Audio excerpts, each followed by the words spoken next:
Fight the power. I don't even know what the point of this is. They're just gonna censor the bejesus out of me. So why would I care? Because I do. Because I care.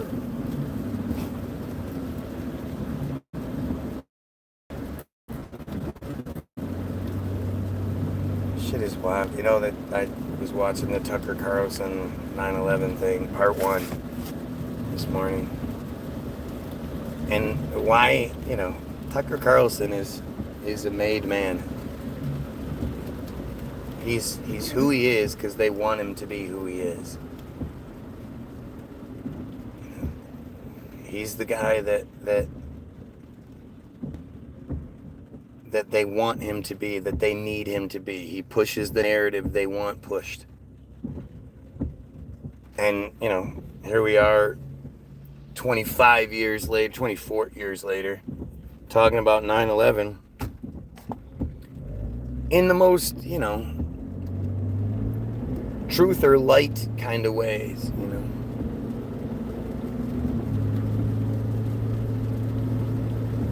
Everything is just a distraction at this point. And it's really hard not to see it that way. Like, it's hard to see it at first. But then once you do see it, it's obvious. And it's hard to not see it as anything but. I gotta go check out that cemetery one of these days. Oh shit, I almost forgot. I need to go this here way so I can stop at the bank. And since that one bank is always fucking not working, we should just go to this one to begin with. Yeah.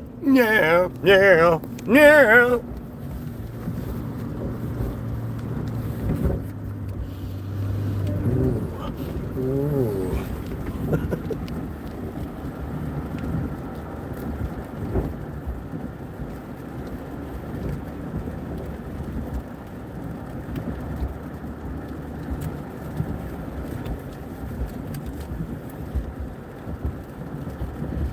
Oh, see what I mean? 0 and 0.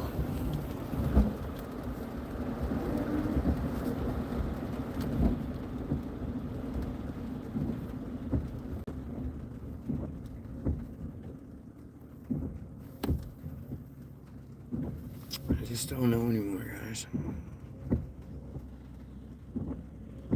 I mean, like, I know I'm on the right path. I know what I'm doing is right. I know I'm righteous, I'm the good guy. I know that. It's still difficult. When you're kicked in the fucking nuts every day, it's hard to be like, my nuts don't hurt.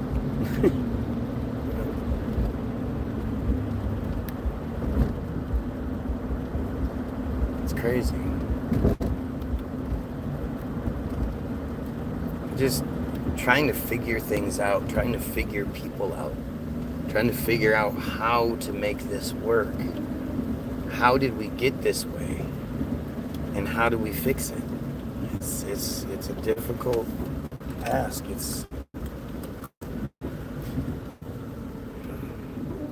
really difficult. All of it's really, really fucking difficult. And if anybody can provide some, worthwhile information, I'd love to hear it, man.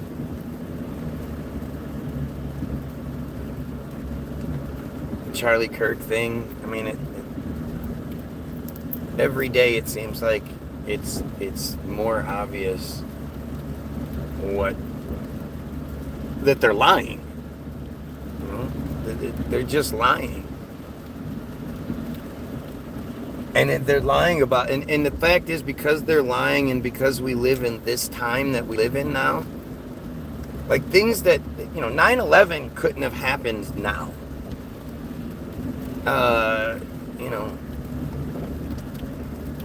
JFK, can you imagine if JFK happened today?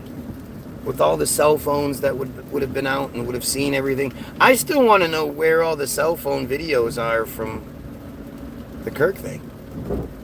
Because I think Candace put it out that like every single piece of information is all their cameras. Where are all the cell phone videos? I asked the same thing about Trump shooting. The Trump shooting, there should be, almost unlimited amounts of cell phone videos, live feeds from people that were at the event filming. And yet, there's not. And I think people we underestimate the system's capabilities foolishly. We just foolishly think, like so many of you think that if you don't know it, it must not be true. Oh, I've never heard that before. Yeah, well, there's lots of shit you haven't heard before. That doesn't mean it's not true.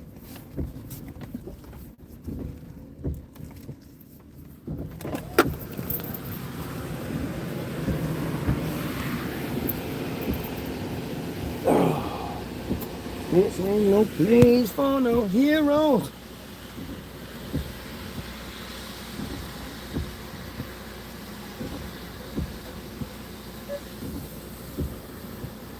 This ain't no place for no battle man. This ain't no place for no heroes. Come on.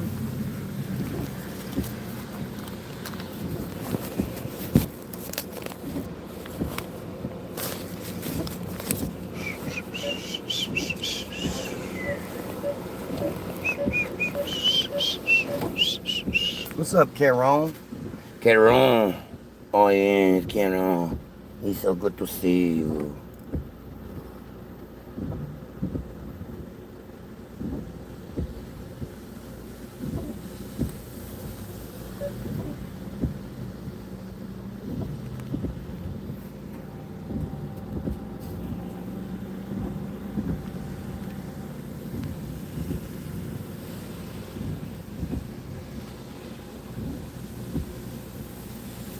Come on, get the processing. Let's go.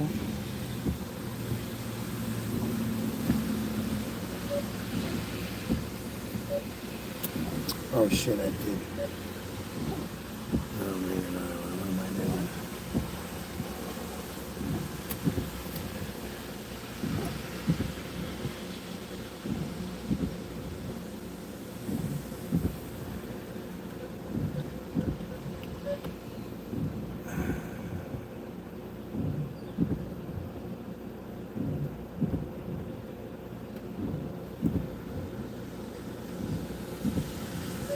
Let's do that. No way, she has some money on her too.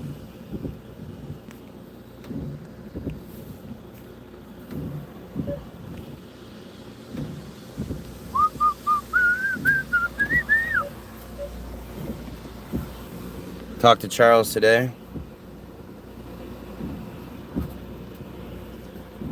I'd like to think he's going to start making songs. But like he's being affected by this like malaise, this cloud of depression that's hanging over everyone right now. And I don't believe that, like, I think that the idea of the Palestinians, the children, the men, women, and children, but especially the children being killed on a daily basis, I think that affects us. I think we are all connected, right? And that's what they say. We're all connected. We're all, we all on some sort of wavelength. And if you've ever taken acid and had that really extreme trip, you sort of know what that's about. But if we're all connected, then we would have to be affected by this. I'm saddened by the death of war. Yeah, I mean, obviously the death is, but it's not just that. And we're not talking about a war. This isn't a war. This is an annihilation. This is an execution. This is a genocide. And the fuckery goes a shitload further than just the killing of the people. And that's the part that you know, I mean, they're raping them, they're beating them, they're torturing them, they're starving them. And that has to affect us. That, to me, that just has to have some sort of effect on things. You think Hamas should release the hostages? There are no Israeli hostages. It's just not true. And it's amazing what we're willing to believe just because we're told. You know, we don't need evidence. We just need to be told something and we believe it. There are no hostages.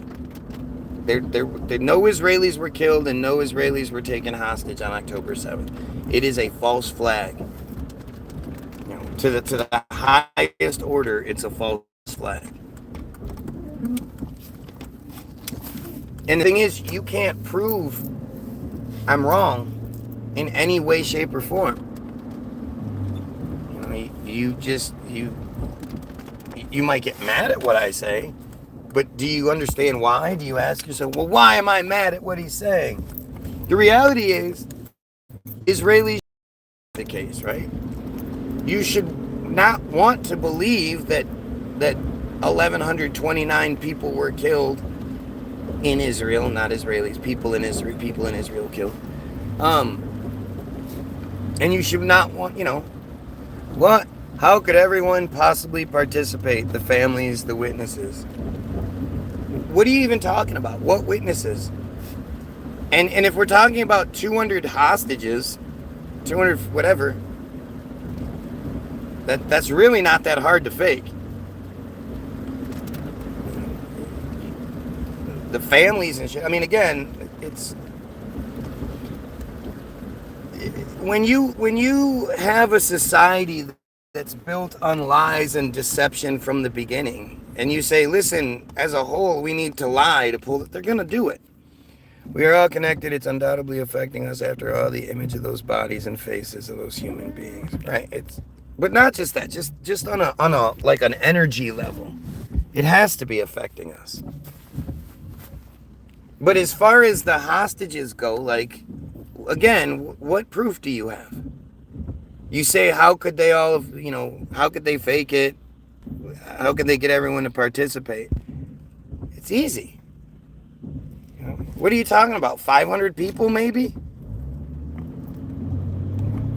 You can get 500 people to do lots of shit, especially when there's a hefty reward for doing it, for playing your part.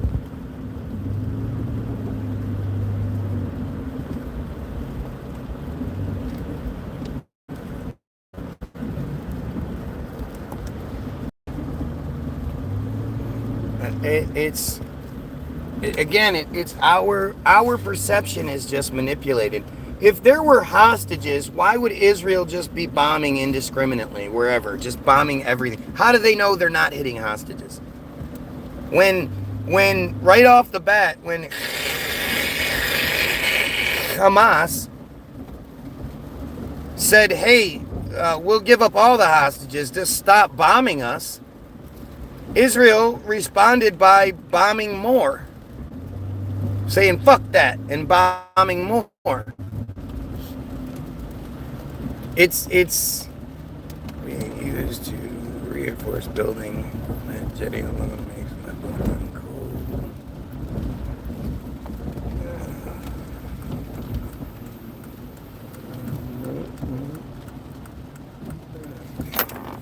Look at the stupidity that comes my way. Look at this dumbass shit. Of course Mossad killed Charlie. But they created him to be killed. This is the part that people don't want to take it to. Charlie was created by Israel to be the sacrifice. I don't think they anticipated it working as well as it has. You know, these comparisons between Charlie Kirk and Martin Luther King and JFK and shit, these are unfounded. This is just Those comparisons are disgusting. But they're being made. And you know, the idea that the world is a stage just doesn't, it's like people want to believe it, but only when it works for them. Instead of believing it wholeheartedly and for what it is, that, oh, well, yeah, the world is a stage, but only when I like it.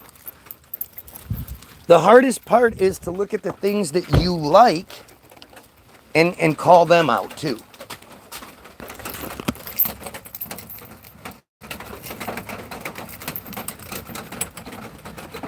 Don't put these idiots off their quarantine. What's up, Dookie? Yeah.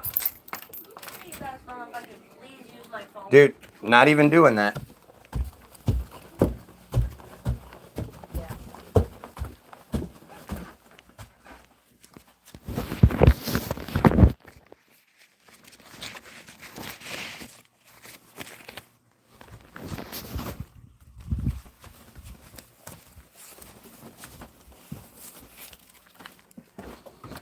Charlie faked it just like Kobe, Nipsey.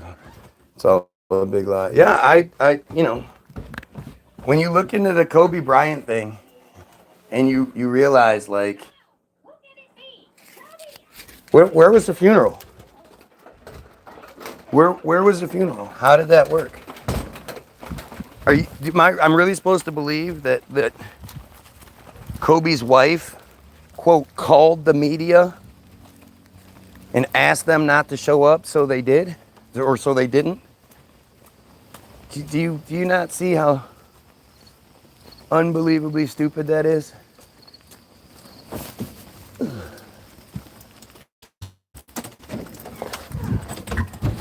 Hey. There's going to be something fascinating. Jesus is talking about it. The Bible talks about it multiple times.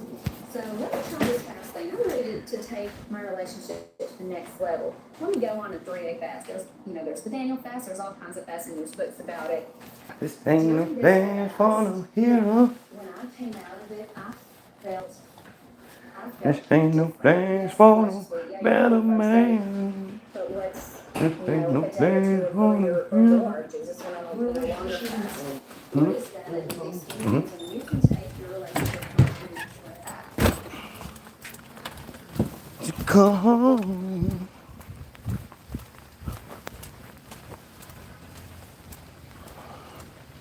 And I sent that like. Okay. Which like? Are you talking about the like on the video? Not really sure what you mean. How about them damn Jews, am I right? They're the worst. With a name like Benjamin, I question your motivations. But yes, they're the worst.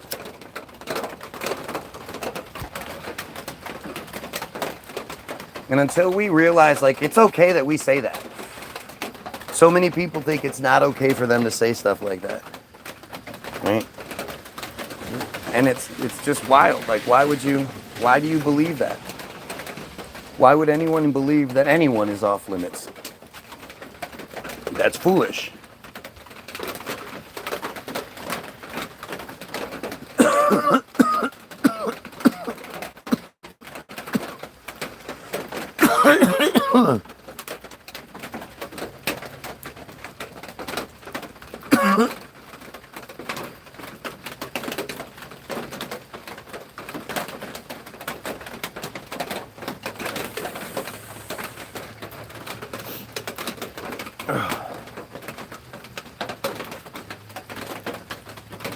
It's happening. It's really, like, I would imagine the Jews are probably freaking out.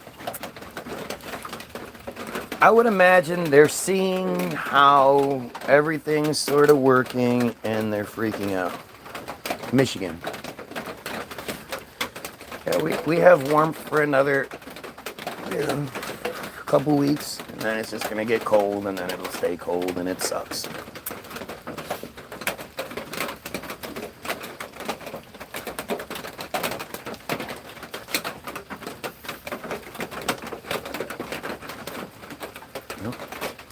we have to start like with 9/11, right? So the Tucker Carlson thing is going to be all about the towers, the towers, the towers. And that's what you're supposed to focus on. If you talk to any 9/11 group or anything like that, they talk about Tower 7 especially. Tower 7, Tower 7, Tower 7. But Tower 7 is just the distraction. You know, it's a distraction. Tower 7 is both, all three towers are the distraction from the Pentagon. You know, the Pentagon is the thing that everybody should focus on. The one, or the $2.3 trillion that was lost and announced the night before by Rumsfeld, only to have that exact spot in the Pentagon be the one that was hit by the missile.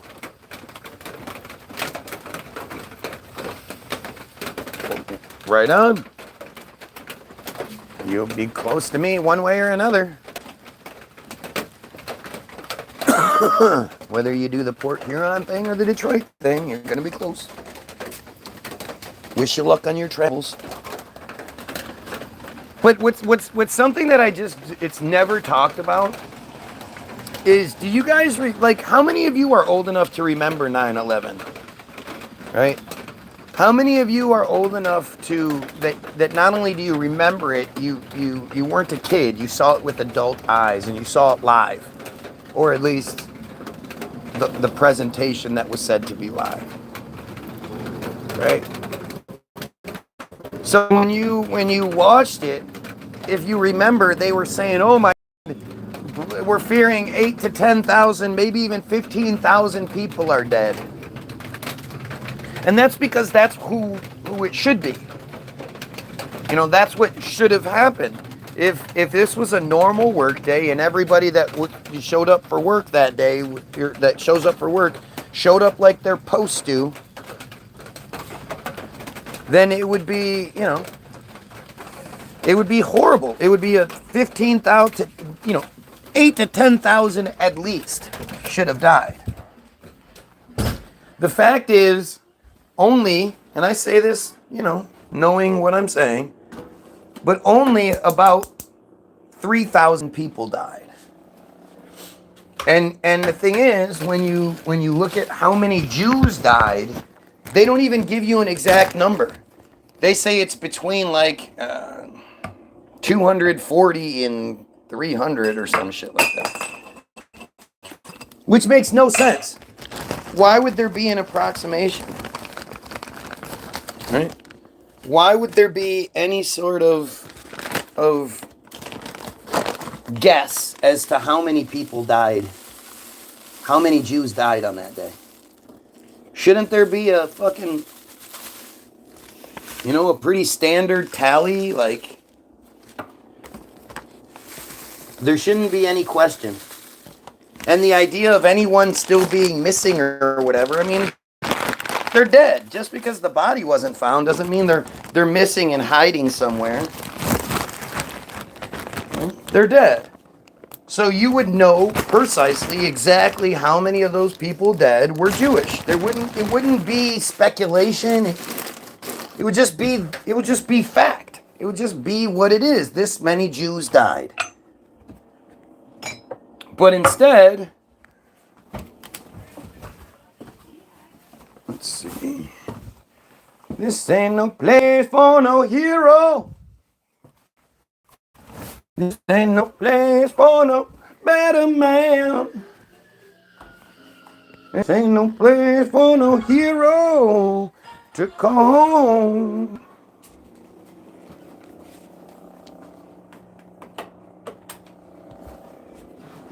Let's see.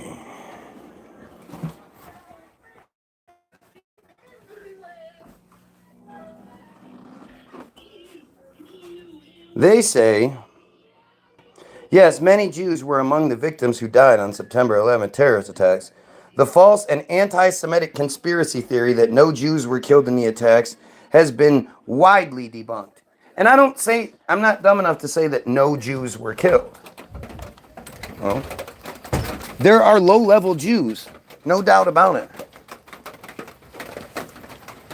But here are the facts regarding the Jewish victims of 9/11. Jewish people died in numbers proportional to the population. Do you see how they're already like sort of just that setup? They died proportionally to the population. That's the only time that exists. When you look at like the doctors, the lawyers, the government agencies, they make up way more than they say that Jews make up between 1 and 2% of the American population. Some people say 3, and 0.183% of the world's population, right? So in any situation, you know, you're gonna get.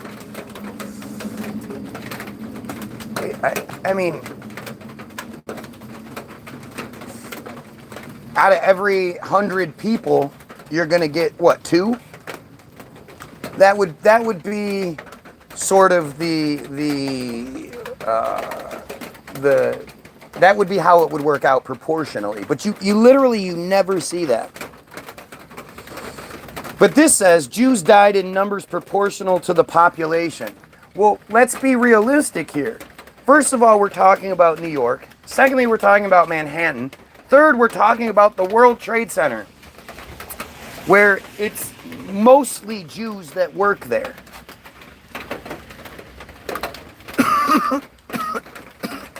Stop.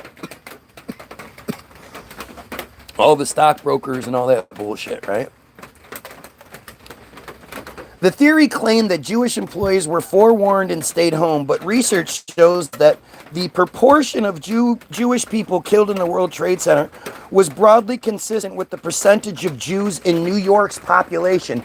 That does not make any sense. That is a stupid way of... You have to look at the percentage of Jews that were actually... So they don't give you that number.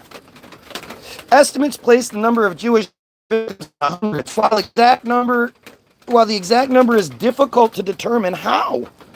Estimates range from 270 to 400 or more. How? They tested 3,100 whatever people died on 9/11. Right? They flat out tell you that it's this number of people that died. Are you saying of all those people that died, we can't figure out which ones were Jewish or not? Like, who are the unknowns?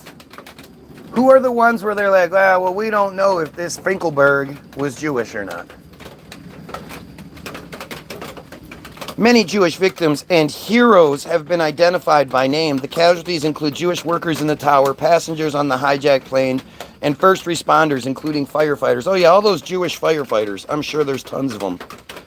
Prominent Jewish community members and organizations have spoken out. Jewish National Fund USA, because, you know, there's that. Where's Christian National Fund USA? Where's Muslim National Fund USA? Bet you can't find it. Built a 9/11 memorial in Israel listing all the names of the victims, and the Anti-Defamation League has issued reports to fight the anti-Semitic conspiracy theories. So if you have a memorial with all the names listed, how do you have 270 to 400? You couldn't have all the names listed, could you? Do you see how they're own? You don't have to be a conspiracy theorist. You don't have to look up Alex Jones bullshit. Literally, just look at what they're telling you. Who thinks this makes sense? And we can't tell you exactly how many. There's 130 at least disparity there. 270 to 400. That's not like 390 to 400. We're kind of... But even then, it wouldn't make any sense. You would know exactly who they are. There shouldn't be any sort of, you know, the flight logs say exactly who the people are. It's your key. Oh, thank you. Well, Yeah, go sit down. You're making your situation worse. I'm about to go watch Turtles. Ask Mom if I can use my phone. She's going to say no. The answer is no. Don't keep asking, you're making it worse.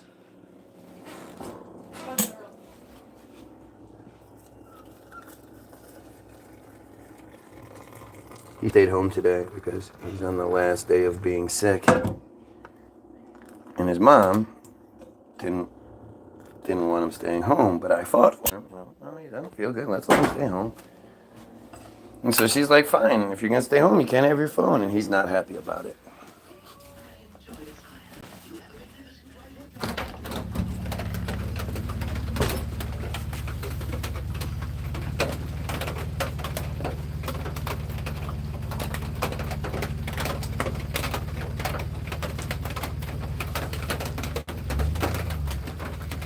I mean, right here, this is so telling to me. How does anybody read this and be like, no, it's right there, it's right there. Yeah, it's right there. Right?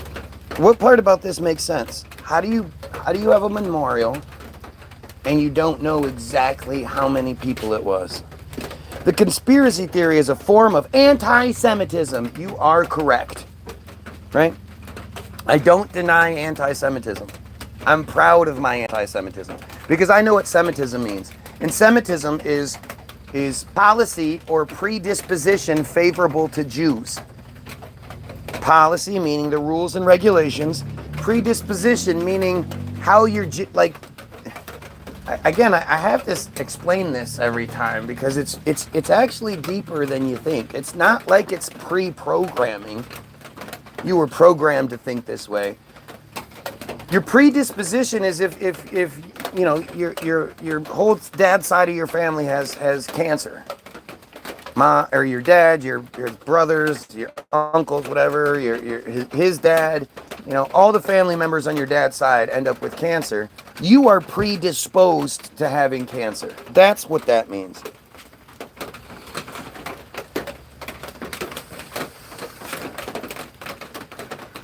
So this idea that we have the policy, the rules and regulations, and like genetically programmed to favor Jews is insane. It's insane. Right? It's so crazy that we're like, oh, that fucking makes sense to me.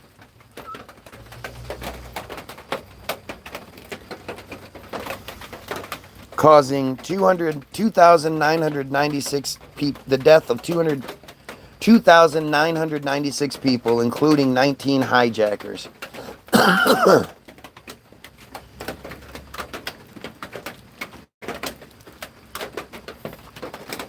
The September 11th attacks were the deadliest terrorist attacks in human history. I would disagree with that. Causing the deaths of 2,996 people, including 19 hijackers who committed murder-suicide, and 2,977 victims.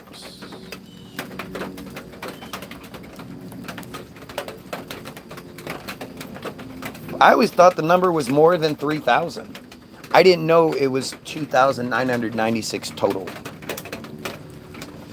And to say that so if you can say the number that it's 2,996, then you know exactly who died.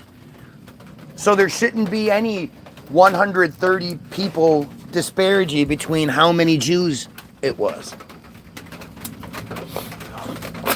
But the reality is, again, we were told from the beginning, oh my God, it's 8 to 10,000, 15,000 possible. Because that's what it should have been if all the Jews went to work that day. Right? Obviously, they didn't all show up to work that day. That's why the numbers were so incredibly small. Incredibly low. And you notice, like, even the shit talkers that are on here, right? They're not going to address what I'm saying. Are you seriously going to act like it makes sense to think that they just don't know exactly how many of the people that died were Jewish? They know exactly how many people died. And in Israel, they built a memorial with all the names on it. But we still don't know whether it's 270 or 400 Jews that died. Wouldn't we know exactly everyone who died, but not necessarily know the ethnicity and religion because it's not relevant? course it's relevant. Anything that involves Jews, if you look up anything with Jews, almost immediately, that's what's going to come out. That'll be the first thing that's said. They're Jewish, they're of Jew, you know. If you talk to Jews, more than likely, if you're talking to a Jew about just about anything, they're going to let you know. Well, as a Jew, they'll say shit like that. Being killed, like they want to be martyred, right? They love to be martyred. So the idea that we would know exactly how many people died, but we don't know exactly how many of them were Jewish, is a joke. It's dumb, right? It doesn't make any sense other than, because it does make sense, it doesn't make any sense other than it's a lie. They're lying to us. Are you honestly thinking that we know exactly who all the people were? But then when it was like, well, let's memorialize them, they were like, well, don't tell them we're Jewish. When would that ever happen? Thousands more were injured and long-term health effects have arisen as a consequence of the attack. New York City took the brunt of the death toll when the Twin Towers of the World Trade Center complex in Lower Manhattan were attacked, with an estimated 1,700 victims from the North Tower and around 1,000 from... And around 1,000? Around 1,000. We are talking about the deadliest fucking terror attack in history, apparently. You don't think maybe you should be a little more exact?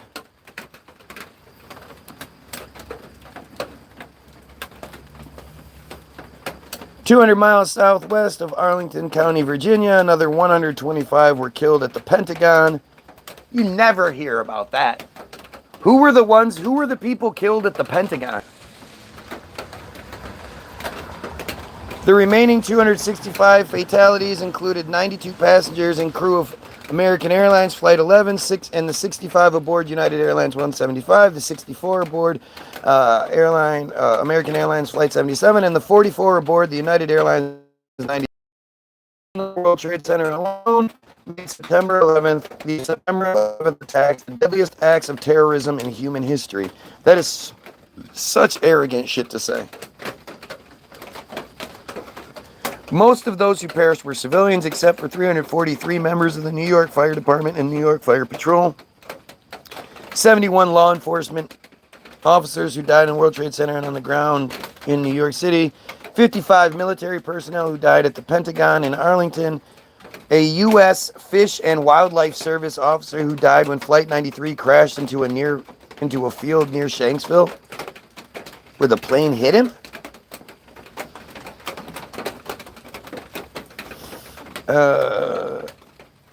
And the 19 terrorists who died aboard the board. At least 102 countries lost citizens in the attacks. Well, that's fucking amazing. More than half of the countries represented in the world had a representative die in 9/11. That doesn't make any sense. In 2007, the New York City Medical Examiner's Office began to add people who died of illness caused by exposure to dust from the site to the official death toll. The first such victim was a woman who died in February 2002. In November 2009, the office added a man who died in October 2008, and in 2011, a man who had died in 2010, raising the number of victims from the World Trade Center site to 2,606, and the overall death toll to 2,996.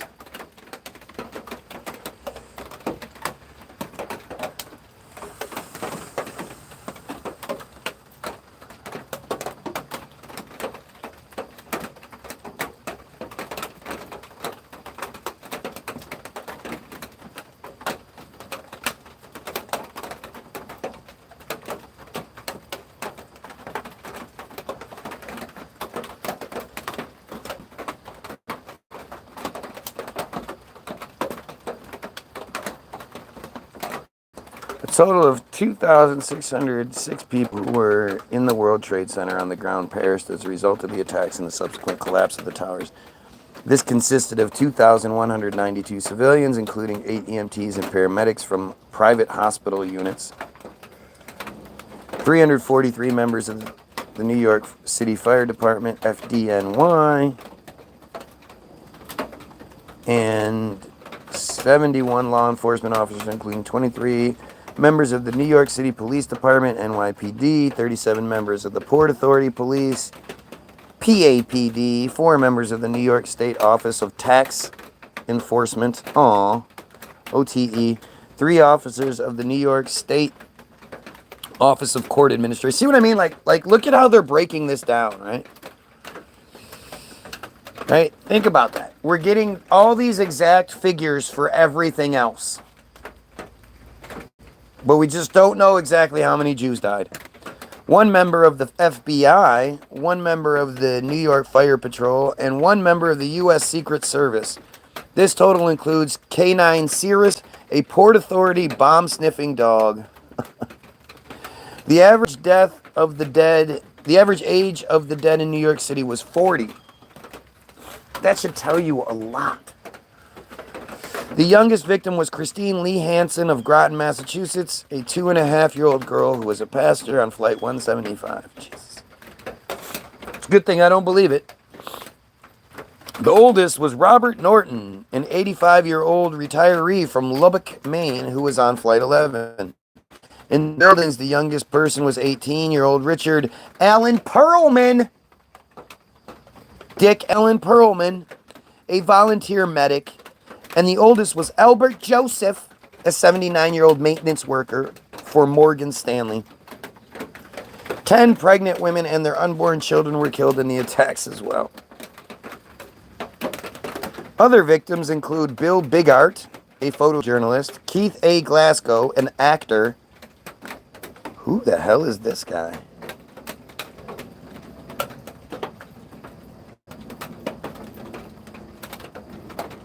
It said he was an actor, and then you look it up, and he's a firefighter. American firefighter, actor, and football player. He was killed during a... What?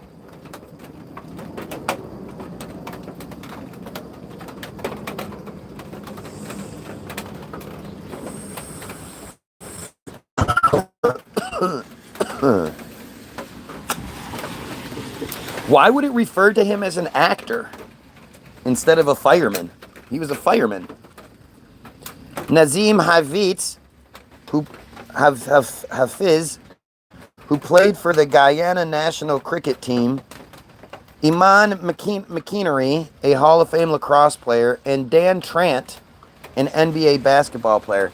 Isn't that strange that literally no famous people died? There were several famous... Michael Jackson was supposed to be on board one of the flights, and at the last minute was pulled off. There were several famous people who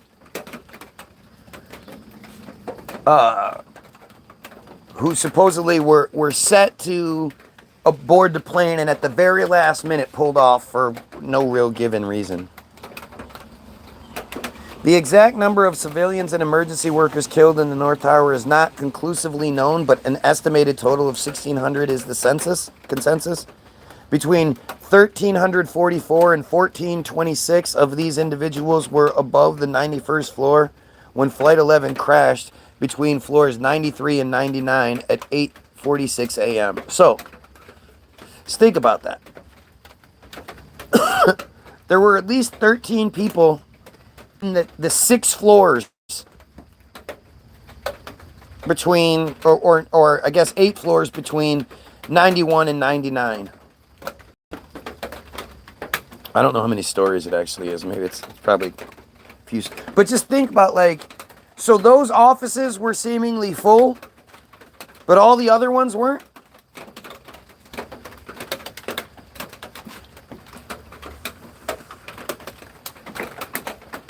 The whole 9/11 thing is such a huge distraction. I really do hate talking about it. Seth MacFarlane, yes, he was actually on. It's supposed to be there too. Yeah, exactly. How did all these famous people just happen to get pulled at the last minute? And none of them died. No famous person died in 9/11.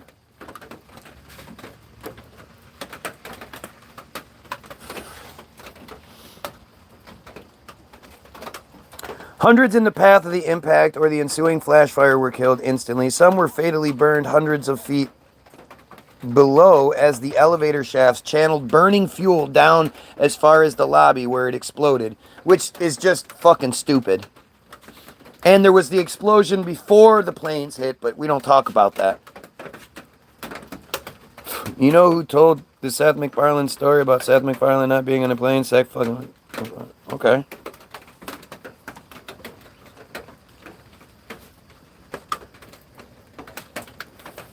Yeah, if he was lying, though, then it would have come out and he would have been said to be this horrible person who lied about 9/11 bullshit.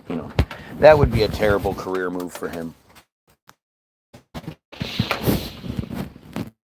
Well, 800 people were believed to survive the initial crash but were trapped. The centralized impact into the tower immediately severed all elevator shafts in the center core from the 50th floor upward. So think about that, right? They're saying that floor 50, it just happened to be 50. Not 47, but 50. Floor 50 and upward, the elevators didn't work. And so somehow, I mean, when you look at, 1,300 people in the 10 floors, right? So if you were to think about it like on an average, that would then mean, another 40 floors. Every 10 floors, you would say it's between 1,500 people to be on average, or 1,400 people average. That number gets much higher, or at least it should. Okay? So where does that? It's not accounted for. And you think about how, you've been abused by this story. How we've all been abused by this story. The psychological impact of this whole thing. I know that for the longest time, and still to this day a little bit, I look at planes differently. I'm always looking for, I wonder, I'm always looking, is this one going to crash? I never thought about it like that before until after 9/11.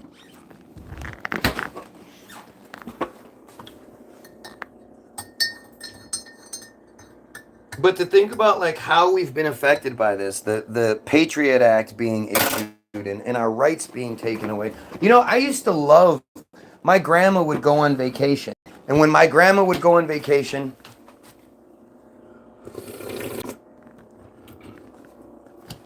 we when they would go on a long vacation especially, the family would all go to the airport and see them off, and it was like a thing. We all loved it. And then when they would come home, we'd all be there to pick them up. And it's not like, it's not like they can say since 9/11 the TSA has prevented this, that, or the other. They haven't.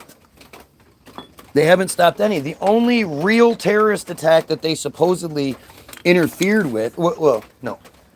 They interfered with a couple of different supposed attacks, but those were orchestrated attacks.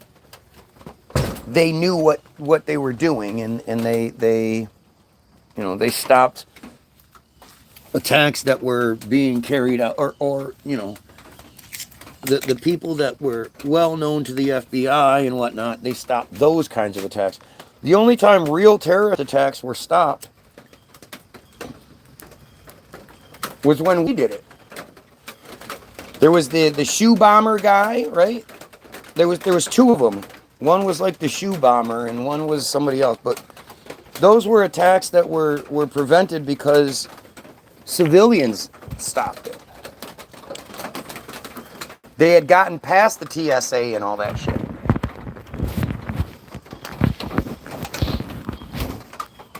What's funny too is how every year, so quite a few years ago at this point, but my wife went to a convention for doTERRA, and it happened to be around 9/11.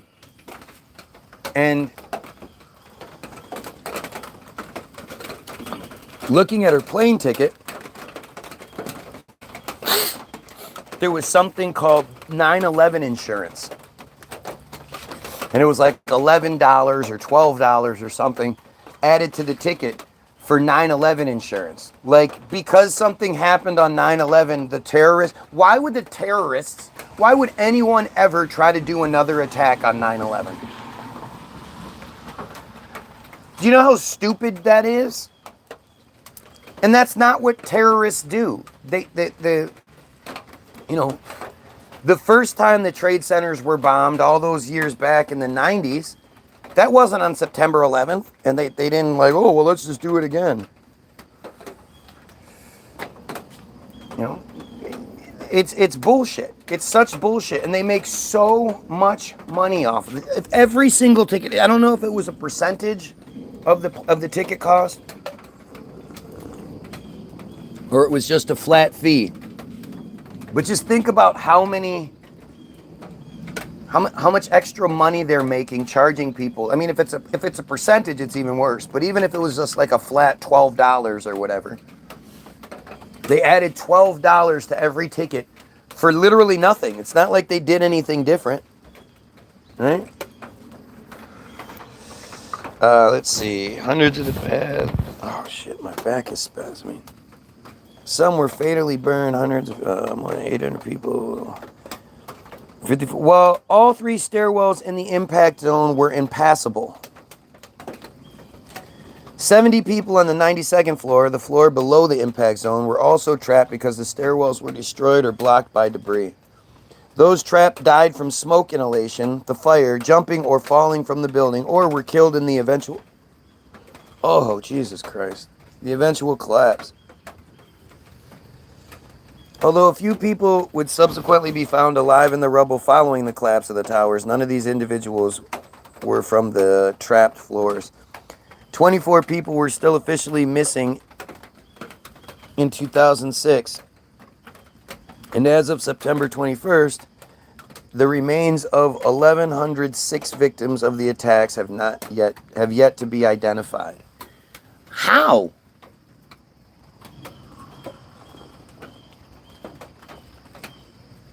I mean, actually identifying the victims, I guess that would be hard, but I mean, if the person didn't come home that day, then you kind of know they probably died. AC 130 versus hospital case. I have no idea, never heard of it. And the intricate and massive infrastructure of the thermite charges that melted the frames of the towers. I mean, it's... Personally, I don't think it was thermite. I'm not sure. Yeah, I mean, I think there was thermite probably in the initial explosions. But I'm a big Dr. Judy Wood fan. And from what I've seen and heard and all the research I've done, which is pretty extensive, I'd say. I mean, I've watched a lot, I've read a lot. Dr. Judy Wood makes the most sense. And you know, when you hear how she explains things and, you know, breaks it all down, it just fits. The dustification process.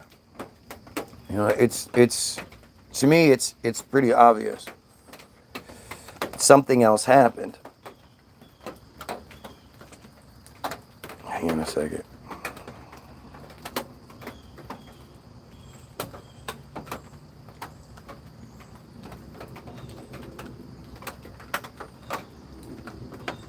That was dumb.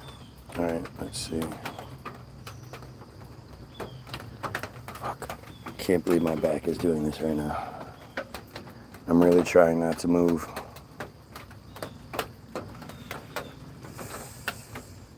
If you were going to show up, this would be your day to pull up. I am compromised. So this is a song called A Man Would Be Famous, and it's about Dr. Wood.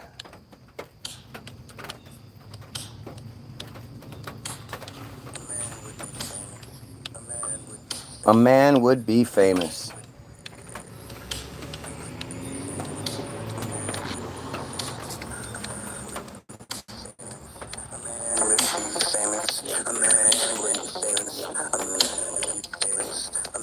See, like, you'll see shit like list of victims of the September 11th attacks, right? So we have the names of those people, but their identities, we don't know who they were. We don't know if they were Jewish or not. Just doesn't make any sense.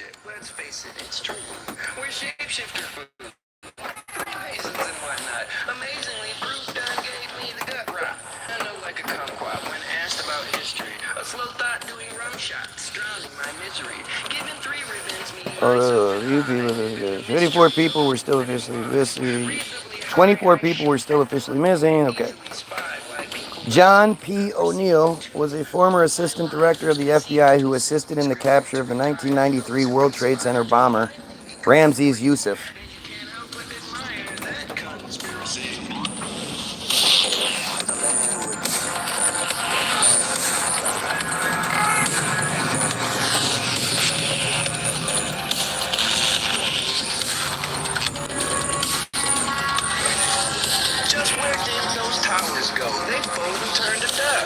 How much does tomorrow hold for the folks on the back of the bus?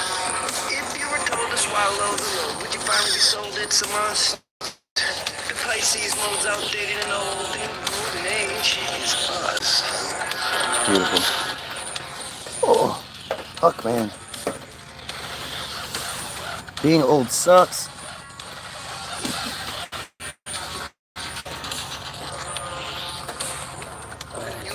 Box cutters or factual evidence. You happily drop under the thumb of haters.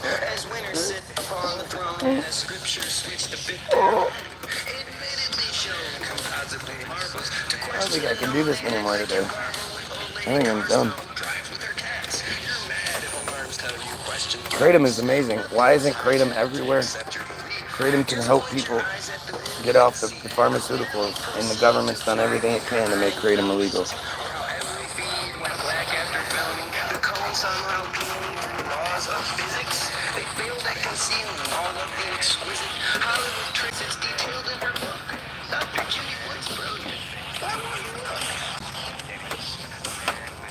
Conspiracy theories.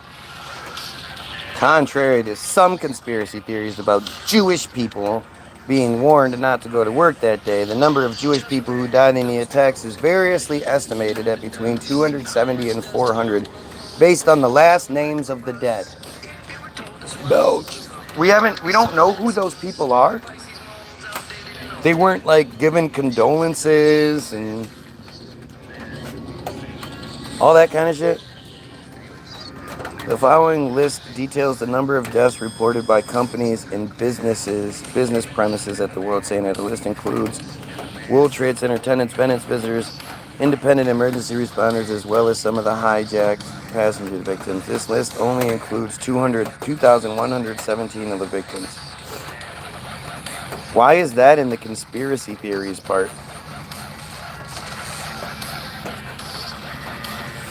At least 125 people working at the Pentagon were killed, most of whom worked for the United States Army or the United States Navy. Of those 125 deaths, 70 were civilians, 47 Army employees, 6 Army contractors, 6 Navy employees, 3 Navy contractors, 7 Defense Intelligence Agency employees, and 1 Office of the Secretary of Defense contractor. And 55 were members of the U.S. Armed Forces, 33 Navy sailors, and 22 Army soldiers. Lieutenant General Timothy Maude, an Army Deputy Chief of Staff, was the highest-ranking military official killed at the Pentagon. I'm sorry, but that shit is just insane.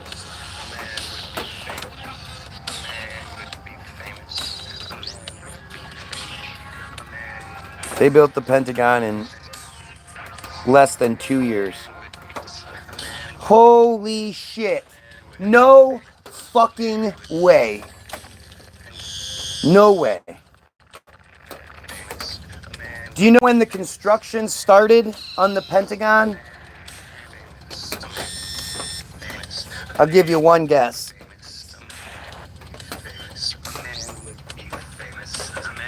Holy shit. I'm sure this is just a coincidence.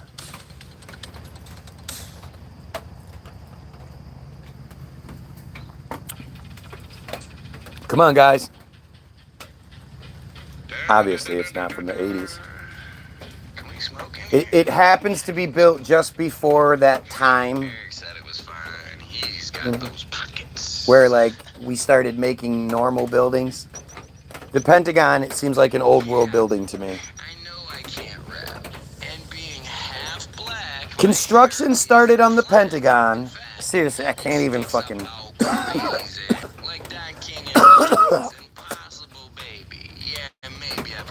Started September 11th, 1941.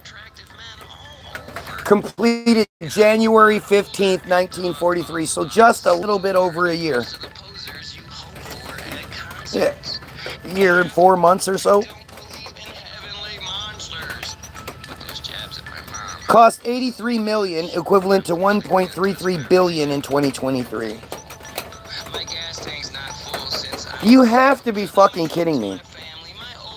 They built this building in 1 year and 4 months. Are you fucking kidding me? It's 77 feet tall. The roof is 77 feet high. And it has 2 underground floors that we know of. There's 7 floors and then 2 that are underground. It's 6,636,360 square feet. Architects: George Bergstrom, and David Whitmer. Oh, we're gonna look. It has 67 acres of parking. Are we serious here? The building was designed by American architect George Bergstrom. Let's just look real quick and see what George Bergstrom. Of course. March 12th, 1876 to June 17, 1955. Was an American architect who designed many buildings in Los Angeles, California. He also designed the Pentagon.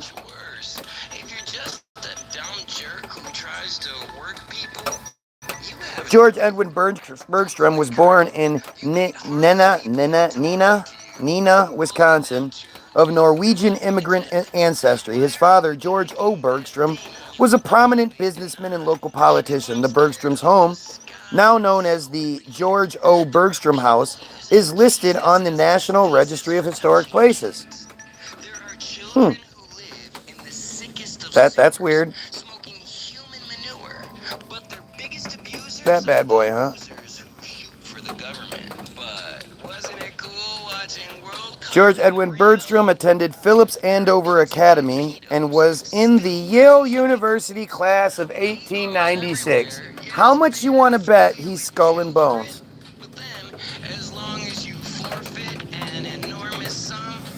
I think Tucker's a distraction. That's why we're talking about this today. Because I saw his thing came up. You know, when I saw it a little while ago, it had like 90,000 likes on it. In less than 24 hours.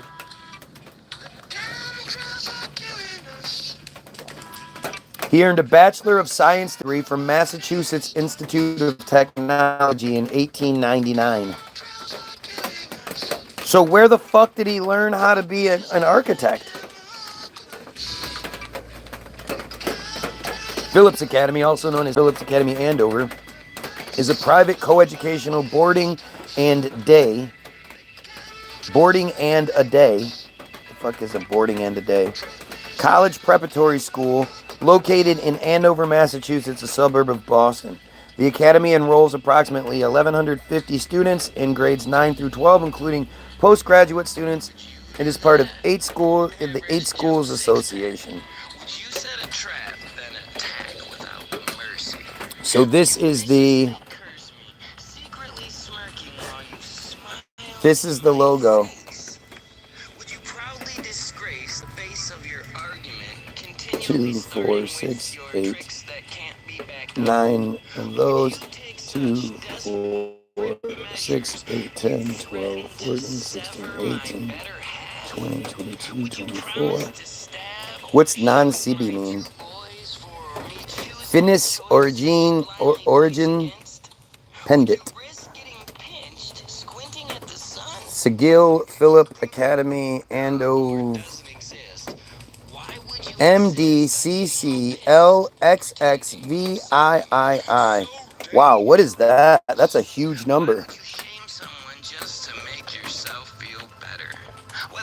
MDCCLXXVIII. Anybody know what that is? If you can figure out that real quick.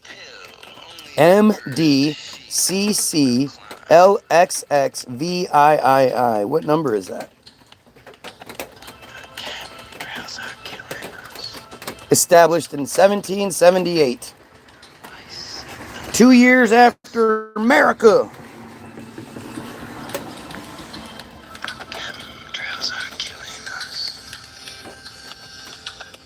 Founded in 1788, Andover is one of the oldest high schools in the United States. It has educated a distinguished list of notable alumni through its history, including George W. Bush, George H.W. Bush, Bill Belichick, foreign heads of state, members of Congress, 5 Nobel laureates, and 6 Medal of Honor recipients. Why would you go to this distinguished school to then tuition $76,000, $76,731, and that's for the boarding students per year, and the day students, the ones that just go there for the day, they got to pay $59,478.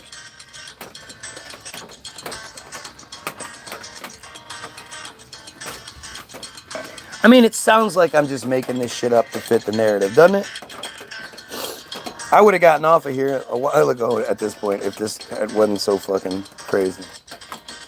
Andover admits students on a need-blind basis and provides financial aid covering 100% of students' demonstrated financial need. 47% of students receive financial aid.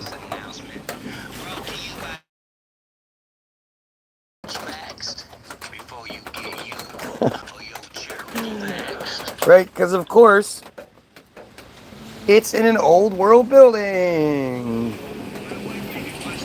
They were just throwing these buildings up back in the 1778.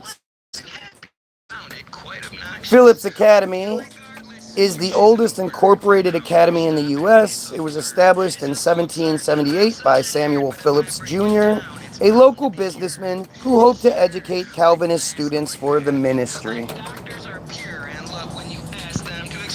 Do you understand how insane that is?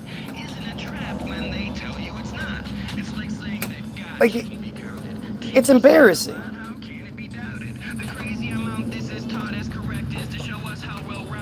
Oh yeah, here we go. Here's Samuel Phillips Jr. Of course, that's what he looks like.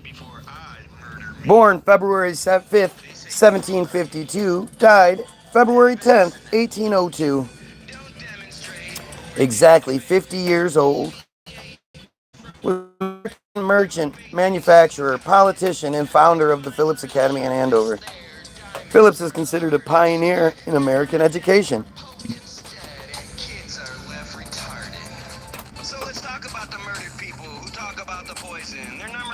Born, blah, blah. Samuel Phillips was born in Andover, Massachusetts, in a part that is now North Andover. He was a descendant of the Reverend George Phillips of Watertown, a progenitor, I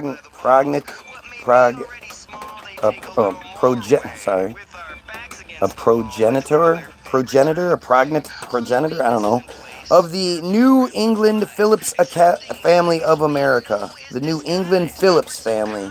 Oh, they were a big deal, huh? Is that why that's such a prominent name? His grandfather, Reverend Samuel Phillips, was the first and longtime pastor of the South Look at all these details we're gonna get, right? But not yet.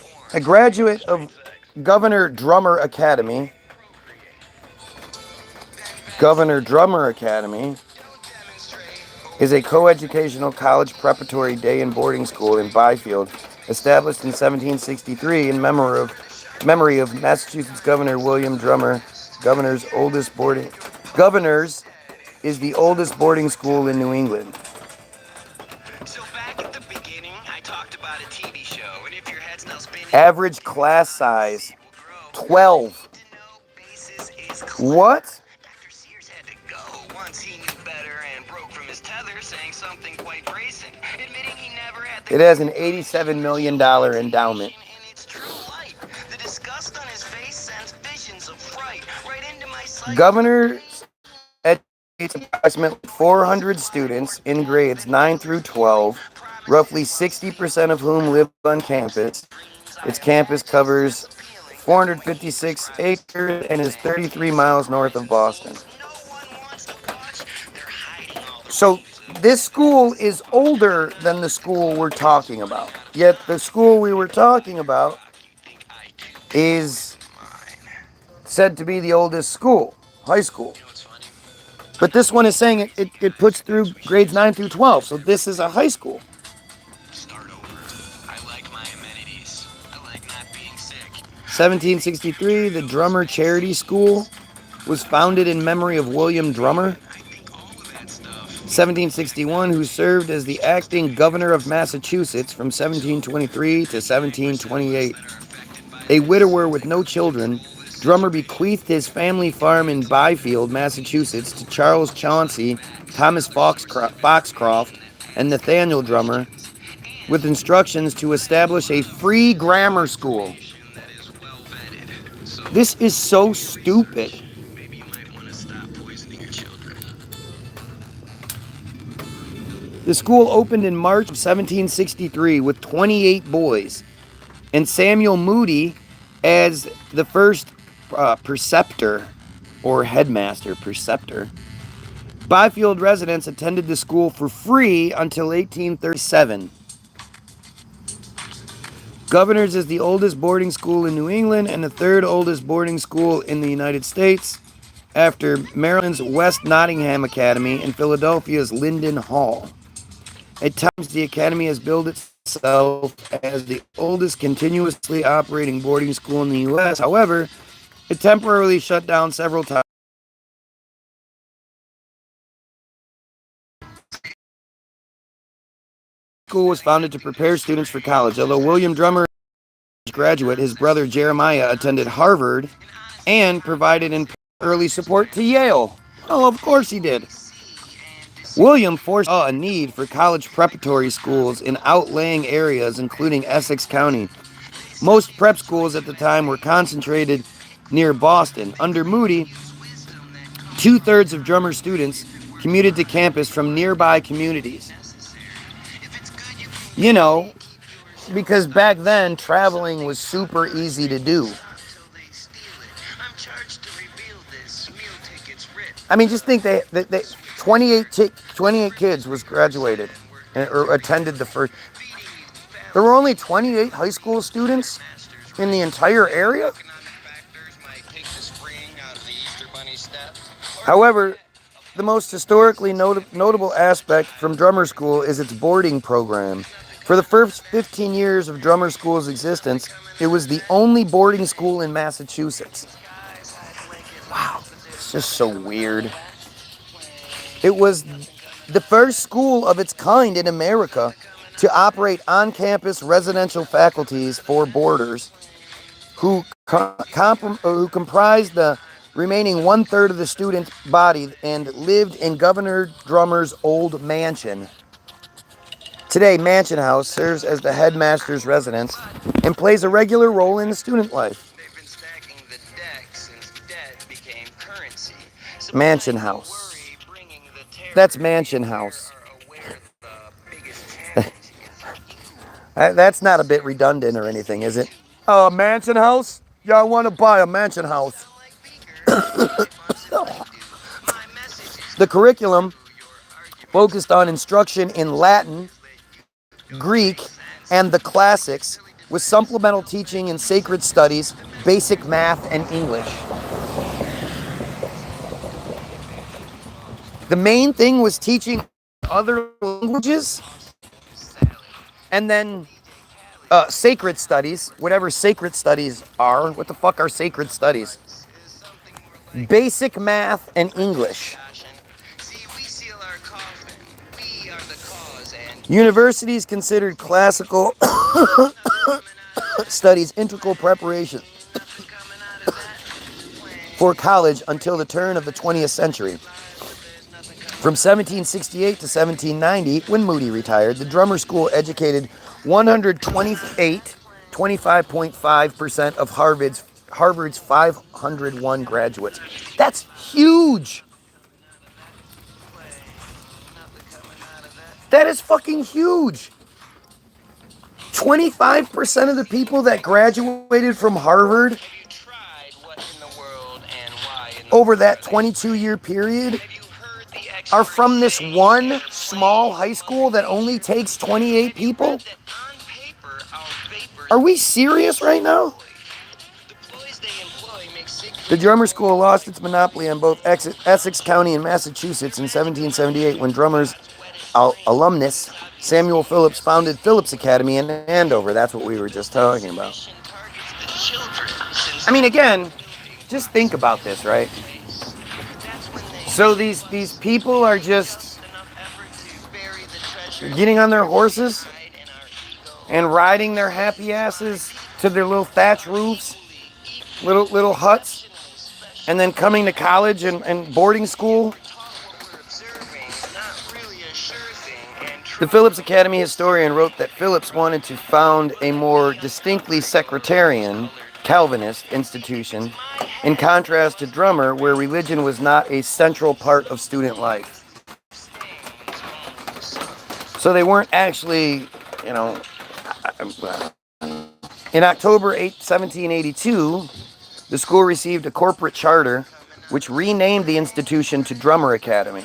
The academy formally adopted the name Governor Drummer Academy in 1950. During the early Republican era, the term academy typically signaled an institution's intention to broaden the academic curriculum beyond Latin and Greek. So, Latin and Greek were the main... I don't think they're home. Okay.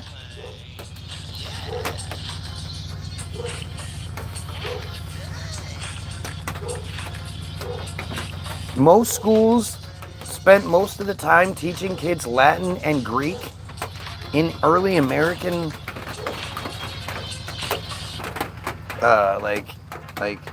higher education. Because you have to think, like, a good majority of the people didn't go on to this level of school back then. At least that's what we're told. And they, like, 25% of Harvard's graduates were taught Latin and Greek? For what? What a weird thing. Like, why would it be that way? We were American. Why would we be focused on Latin and Greek? Wonder if in his mind he thinks like this is a movie. Sure. Look at how stupid you guys are. Ouch.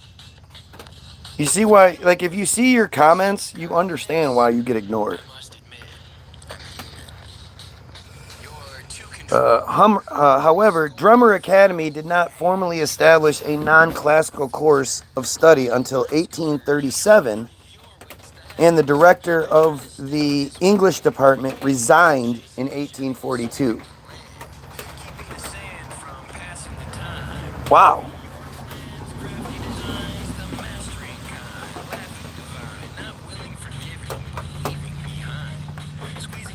I mean, it was established. Okay.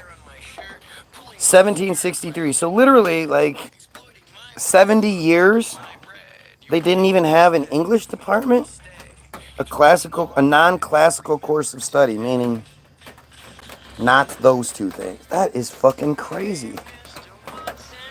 To help raise money, an alumni association was established in 1822.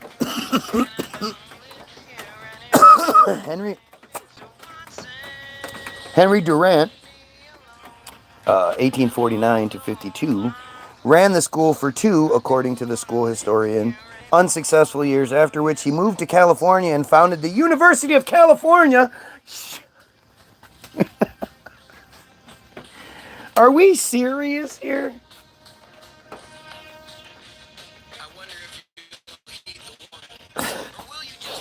By the time the school's centennial in 1863, the Drummer Academy had grown into a well-known 19th century prep school that catered mostly to children from affluent families who aspired to be to the Ivy League. So, again, these are free schools.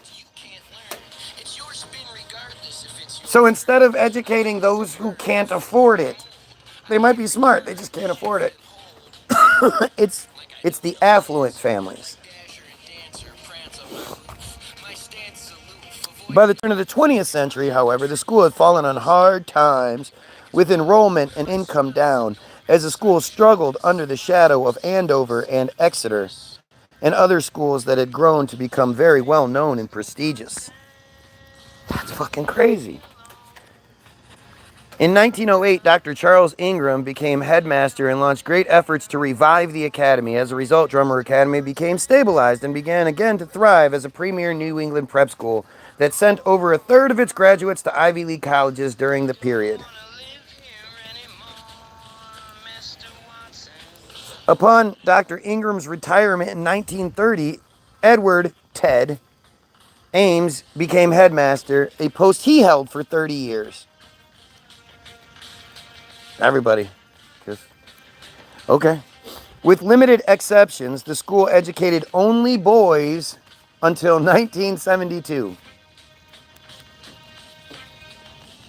Which is always one of those things where I'm just fascinated by it, because we're supposed to believe that so many of these great men of history either didn't go to school or were in these prestigious schools, but you had to be there. You had to be accepted. So they were essentially educated by the woman, the wife, the mother, who also had to wake up at like 4 in the morning, 3 in the morning, so she could start putting the biscuits together. Because, oh, Charles is busting ass.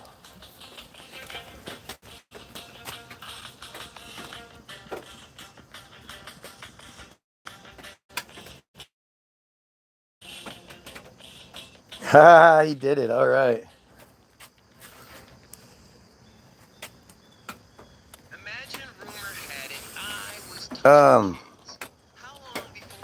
So where did all these wives, mothers, whatever, learn so they could educate?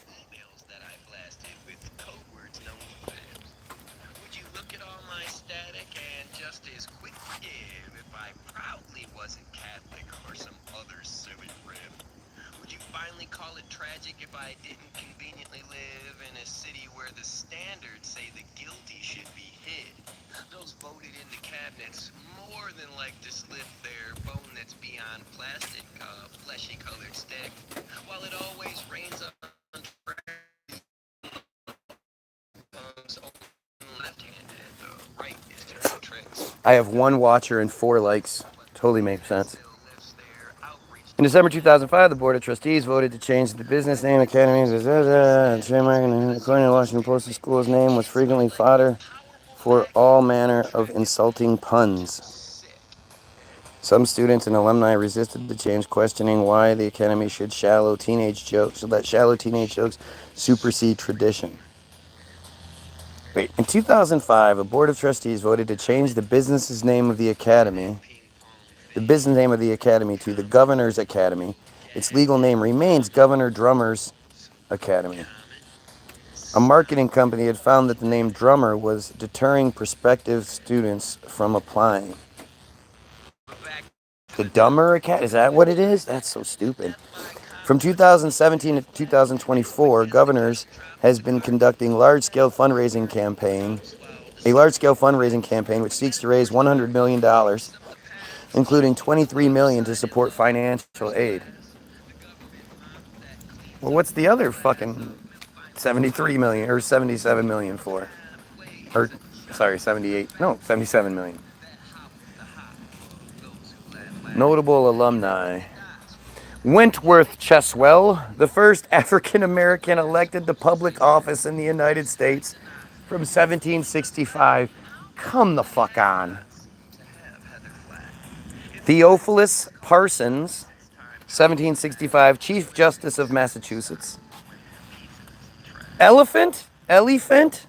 Oh, no, Eliphalet Pearson, the first headmaster of Phillips Academy, Andover, interim president of Harvard, 1804 to 1806. Samuel Phillips, founder of Phillips Andover, 1771. Samuel Tenney, scholar, judge, physician, surgeon, artist, musician, veterinarian, who treated wounded at the Battle of Bunker Hill, attached to the 1st Rhode Island Regiment, encamped at Valley Forge, Pennsylvania, designated acting Surgeon General of the Army by General Washington, delegate to New Hampshire's Constitutional Convention, U.S. Congressman. Of course. Of course. Samuel Sewell, Congressman, 1772, U.S. Chief Justice of Massachusetts. Rufus King, 1773, delegate to the Constitutional Convention, U.S. State Senator, and 1816 Federalist, Confederate for President. Federalist candidate for president. Samuel Osgood, 1776, the first U.S. Postmaster, Speaker, New York State Assembly, first President, Citibank of New York. Are you seeing this? Are you fucking seeing this?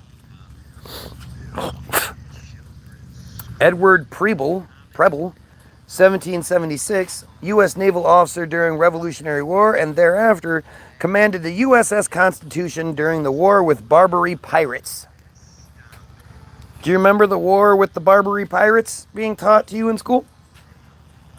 Tobias Lear, 1779, personal secretary to George Washington. Benjamin Pickman Jr., 1780, Massachusetts state legislator, U.S. congressman. Literally, it's like almost every year they're producing someone who goes on to be like historically significant. This one tiny little fucking school that takes on 28 people, that's graduated some 560 something people in its entire time.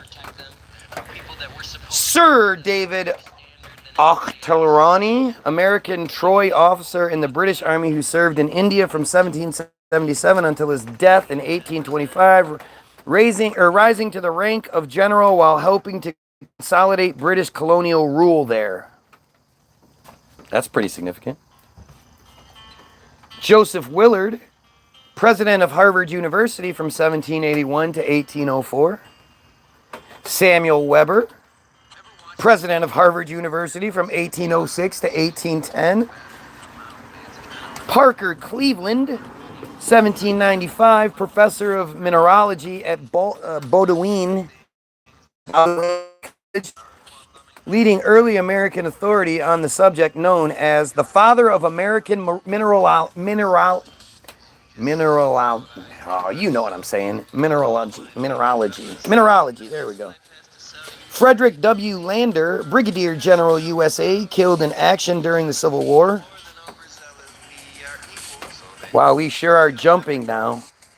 So this was like, at first it was like, look at these dates. I mean, you have 1765, 1765, 1769, 1771, 1772, 1773, 1776, 1776, 1779, 1780, 1777, 1781 to 84, 1806, 1810, 1795. Now we just jump. Reuben D. Mousse, I don't know, Mousse, Jr. 1846. Now we jump literally. I mean, the Samuel Weber was the president of Harvard from 1806 to 1810. His graduate year had to be earlier than that. And Joseph Willard, president from 1781 to 1804. I mean, that's 35 fucking years, 33 years. So he had to be way early in the process to be president for that long. So Parker Cleveland is basically the 1775. I'm assuming that's when he graduated. The professor of mineralogy. And then the brigadier general killed in action during the Civil War. That's what, 1865 or whatever. Yeah, that's way later. So we're not even. But now, so the next person that we're talking about is literally 50 fucking years later. They apparently didn't have any notable graduates between 1795 and 1746. That's 18 fucking 50s, 1840s, 1850s. Like, whenever they talk about shit like that, you just have to remember, okay, so these people are riding around on horses, traveling these great distances to do these different things. How, where is the sense that it makes? Founding colleges and shit like that. John W. Candler, member of Congress from Massachusetts during the 1880s. So now again, we jump another 40 years. Benjamin Perley Poor, journalist, newspaper editor, and founder of the Gridiron Club. What's the Gridiron Club? Is the oldest and most selective journalistic organization in Washington, D.C. So basically, they decide who and what gets put out.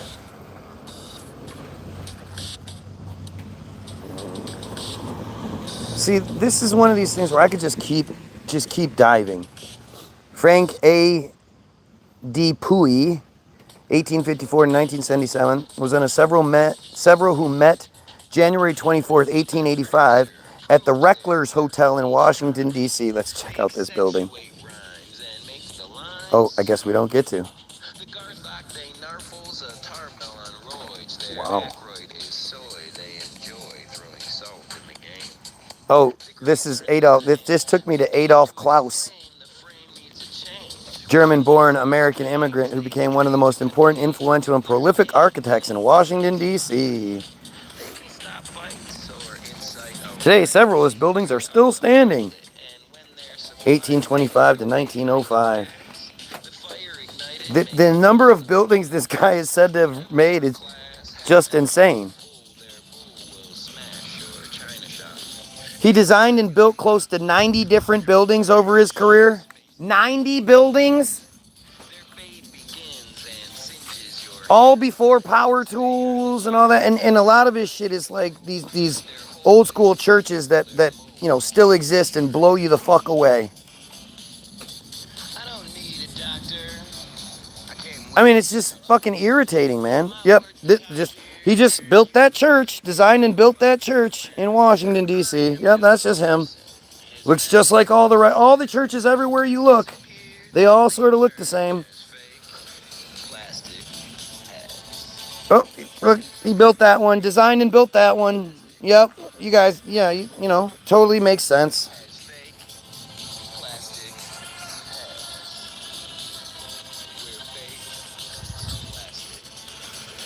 Oh my God, he designed and built the Center Market.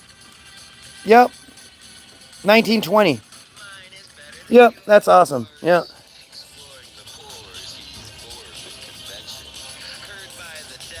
In 1797, President George Washington designated 2 acres in Washington, D.C. to be used as a public market. On October 6, 1802, a council city ordinance was approved by Mayor Robert Brent to establish Center Market south of Pennsylvania Avenue Northwest between 7th and 9th Streets Northwest, a section of the ordinance, blah, blah, blah, blah, blah.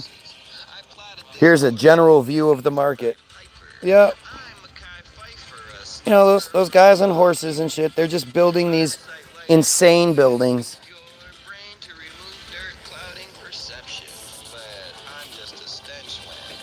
The first center market opened soon after on this land. Oh, okay. By Washington City Canal, now Constitutional Avenue. Again, just look that up. It was a hub of commercial activity for the city, and it was said that President Thomas Jefferson visited the market.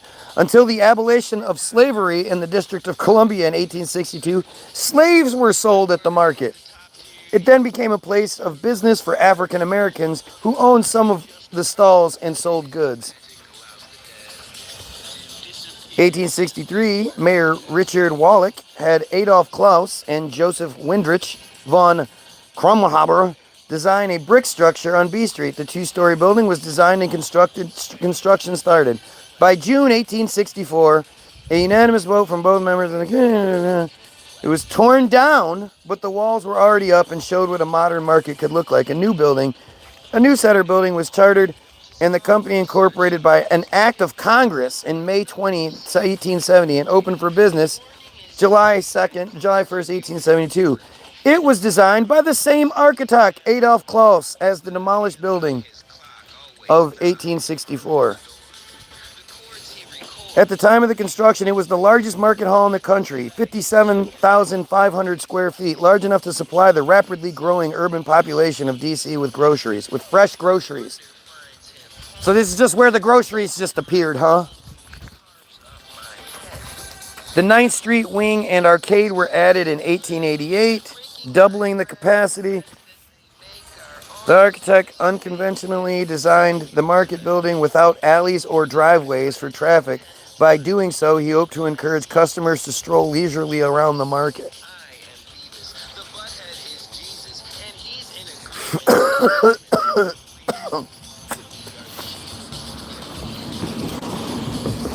Wait a minute. The building had 3 wings, connected to one another with a total of 666 stalls.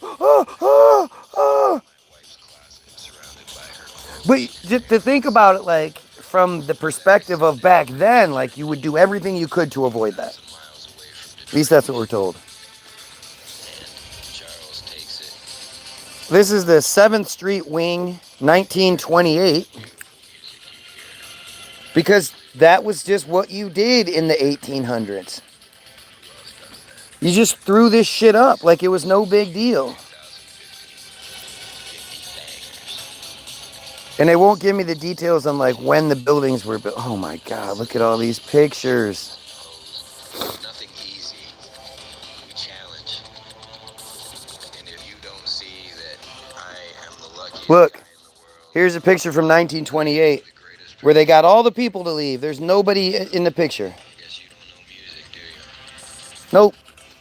Dead smack in the middle of Washington, D.C. Nobody's in the picture. Artesian wells provided fresh, pure water for refrigerating purposes as well as the manufacturing of ice. This was extremely important considering houses did not have refrigerators at the time and used ice to preserve food. How did they make ice? They won't tell you that shit. Interior of Center Market, 1923. Almost like an airship hangar that was converted into a market. Almost. But I'm stupid.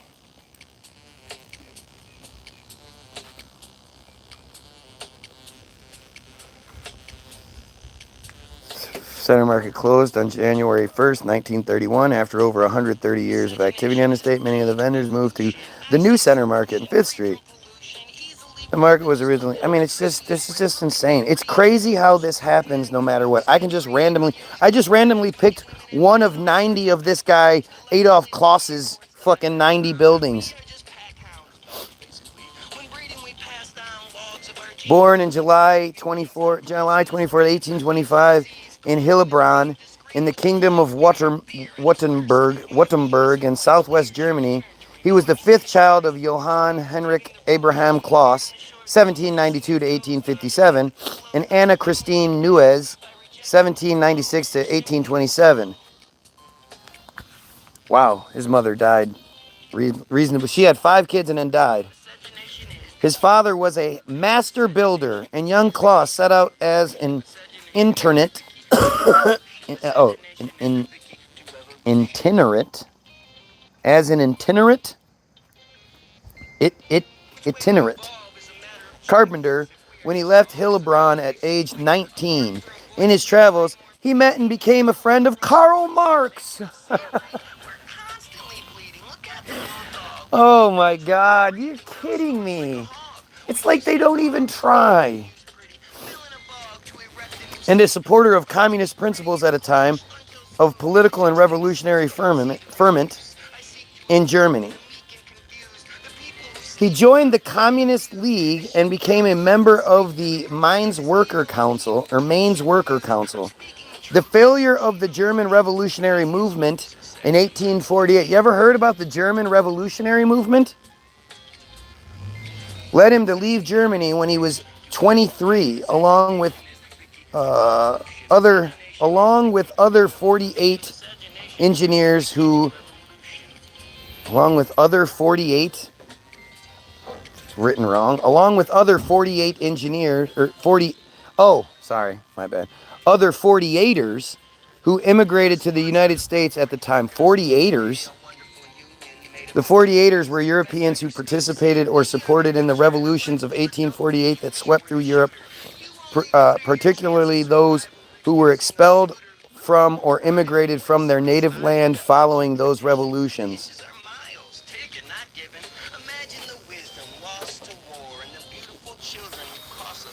There's just so much, man. In the United States, he continued his political activity into the 1850s, maintaining an extensive correspondence with Marx and Engels and writing and publishing political articles for the German-American community. So he hadn't started making buildings yet. He was still just a politician, just doodly hopping. Friends with Karl Marx, right? Communicating with Karl Marx in the 1850s. He's in the Americas, and he's communicating with Marx in Russia, of all people. Adolf Kloss in front of the National Museum in 1880. Huh.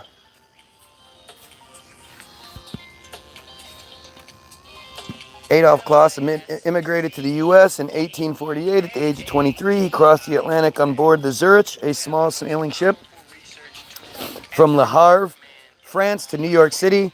I love when we get these super detailed stories of that they'll give you a whole bunch of details about nothing, but not the meat and potatoes of it. He spent the first 6 months in New York City where he perfected his English. In 6 months in New York, he perfected English.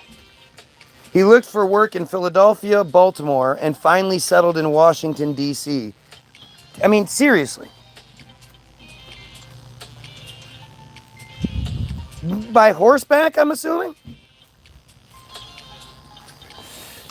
He just came here and was just looking for work and was like, where can I work at? Oh, can't find anything here in Philadelphia. Let me go try Baltimore.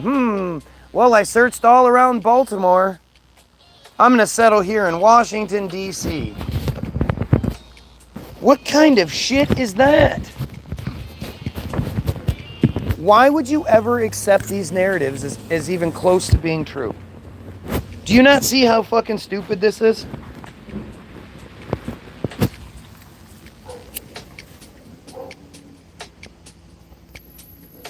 Funny thing is, I've never heard anybody else question this type of shit.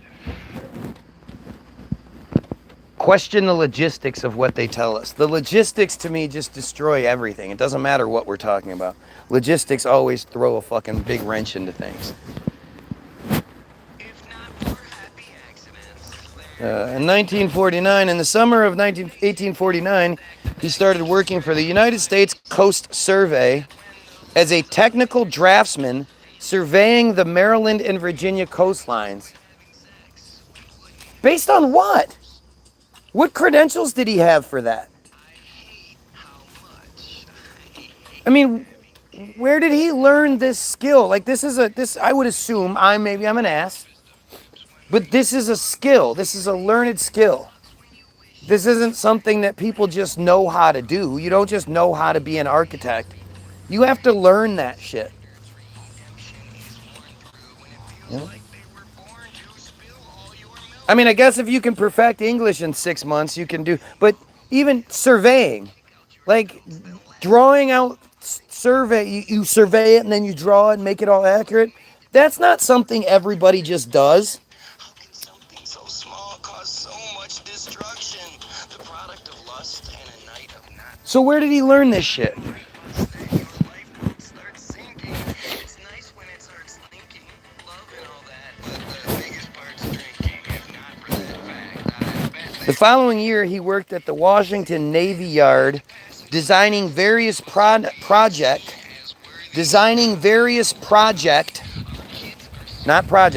have to love how when they do this shit, it's like they don't ever expect somebody to read it. So they just sort of slap it together. And it has spelling mistakes and all that kind of shit. God damn it. Oh, fine. Finally. Jeez. You leave it and I can go inside. I'm right there. Okay, well then I'll go outside as soon as you do. sounds great in your morning. And those of you adorning, disgust at my honesty. You are people so corny, you pop off at a comedy show where you obviously should have TFU. And singles don't bother me. You have less than a clue. If not for happy accidents, there would be no people.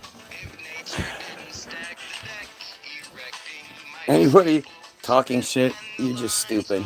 You have no idea what you're talking about. You don't know anything about any of this stuff. So everything you say just proves the arrogant point.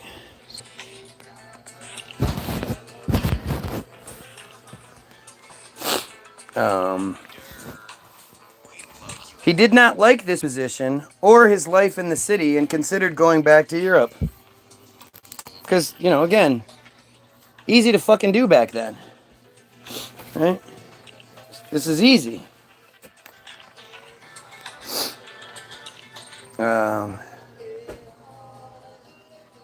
He considered becoming a bookseller in 1852, requesting funds from his father, who did not provide the funds. I mean, think about that. Why is that in his history? If it didn't happen, if it's just at some point he just thought about doing this, asked his dad for money and his dad said no.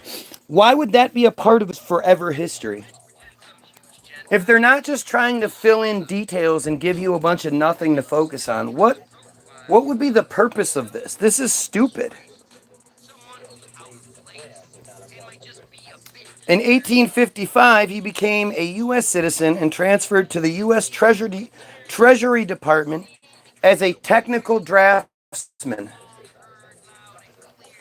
He became an abolitionist sometime after that. He briefly returned to Europe in 1859 to receive his share of the inheritance this father had left him. This has a lot of spelling mistakes. You don't usually see that shit in here. Now we're forced to explore how it's even more dangerous when you're talking to strangers who talk out of their anus. Abuse do. It's time for the change. Crime is what they hang us. For this inheritance, Ask where did she go? and for the inheritance this father had left him when he died in 1857 and returned to Philadelphia. He attempted to become a brewer with a friend, but the business soon failed, and he was back to his old position in the Ordnance Department at the Washington Navy Yard, working closely with Admiral John A. Dahlgren. I mean, just think about how ridiculous this is. This guy is just he doesn't like his job. We don't know how he learned how to do it. He's talking about doing everything else. Bookseller, brewer.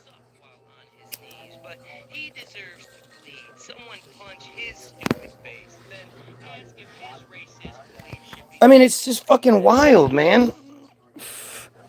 Adolf Kloss started his private practice in 1862 while America was torn apart in the Civil War and while still working at the Navy Yard. Kloss started an architectural office with another German immigrant, Joseph von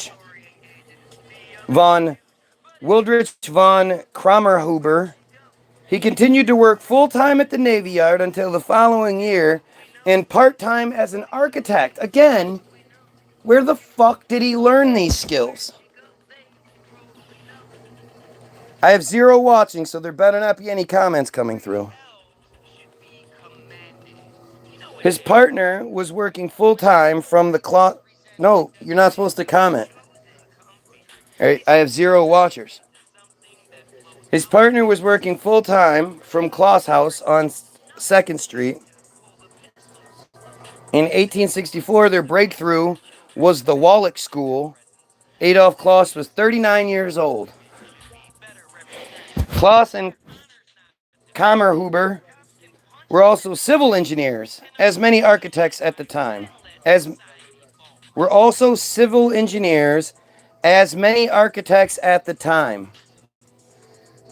Seriously, nobody planned on somebody reading this. In 1864, the city of Washington requested Kloss and Kammerhuber to write a report on the Washington City Canal and the sewer system. You don't see how weird that is? The sewer system?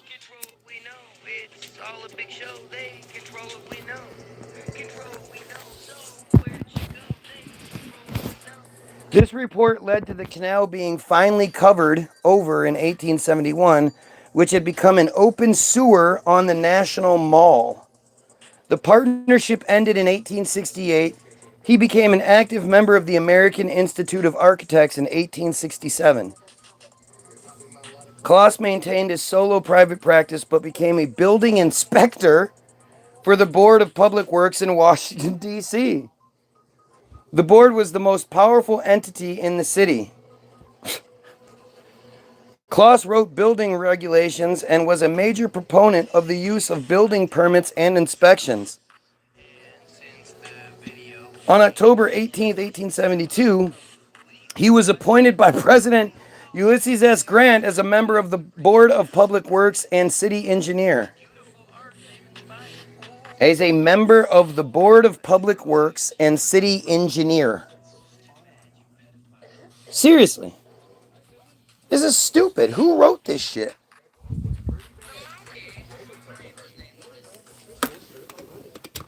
I mean, it's just wild.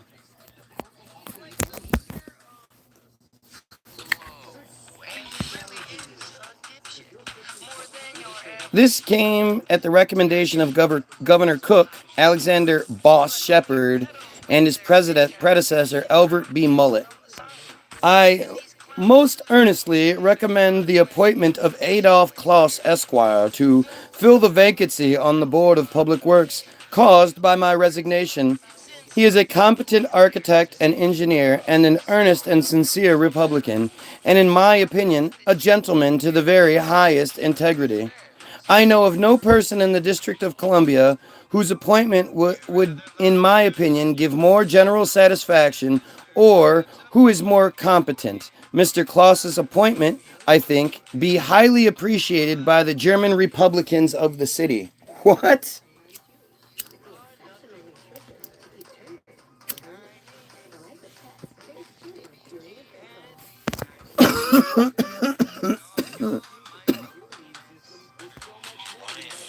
When are we going to talk about him starting to design buildings? Kloss had become a member of the local Republican Party by then and had led a volunteer committee I love when they say shit like that. Obviously padding the length with unnecessary words. Had led a volunteer committee of local Republicans coordinating parts of the president's inauguration after having been reelected that same year. So now he's coordinating re-elections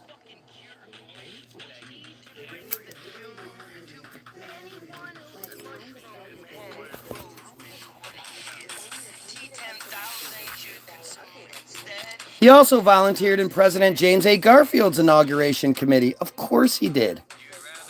The board had been, not the board was, the board had been working to improve the city by paving and grading roads, adding sewers and planting trees, but there was a cost associated with this. The expenditures by the Board of Public Works led the city to be on the brink of bankruptcy. Adolf Kloss testified before a joint committee in May of 1874. His appointment was revoked by the president on May 25th, 1874. Congress to pass legislation on June 30th, 1874, abolishing the territorial government and replacing it with the three-member Board of Commissioners. I mean, that paragraph makes no sense. The expenditures of the public works led the city to be on the brink of bankruptcy. Adolf Kloss testified before a joint committee in May of 1874. For what? And then his appointment was revoked by the president on May 25th, 1874. Oh, okay. His appointment to what? What position are we actually talking about? The next sentence says, Congress to pass legislation on June 30th, 1874, abolishing the territorial government and replacing it with the three-member Board of Commissioners. What Congress to pass legislation? Like, this is just crazy. Returned to public practice. In 1877, he partnered with architect Frederick Daniel with an office of blah blah, but the partnership came to an end in 1878. So it was less than a year. Why is it even in here?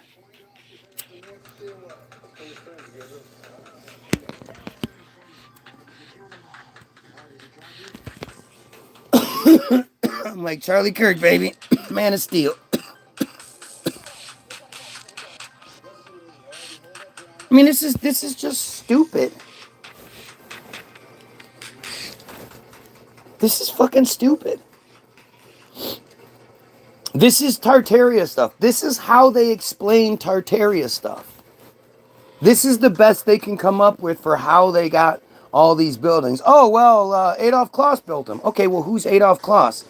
Ah, shit. I guess we're going to have some sort of detailed history about him to be able to make the idea of him existing be a reality. Okay, cool. Let's give a whole shitload of details. Well, where did he go to school? We can't put that down because then it would be in the historical records.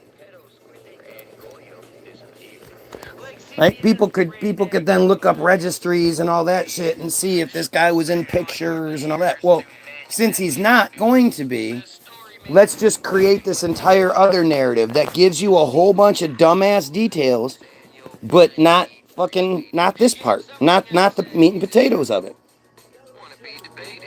The following year, he started working with architect Paul Schultz. The partnership came to an end in 1889, when Kloss retired from his private practice, having built almost 90 buildings, including at least 11 schools, as well as markets, government buildings, museums, residences, and churches. 90 buildings in...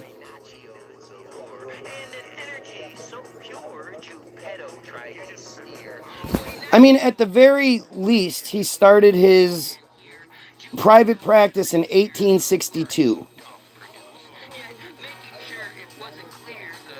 But he left it and went and did other things.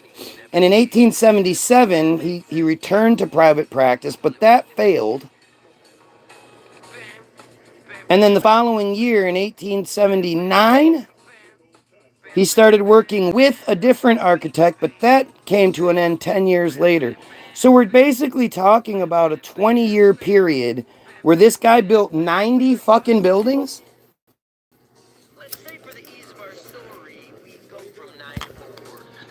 That's like 4 a year. And these aren't like small little shits. These are these remarkable churches that still exist and look like the exact same church that's in every major downtown around. The same windows, the same spire, same tall spires, and everything's the same. He just happened to do it. These were his designs. 90 buildings. Claus's schoolhouse designs were permanently innovative, particularly innovative and influential. Though only 2 of his red brick school masterpieces remain. Franklin School, let's see.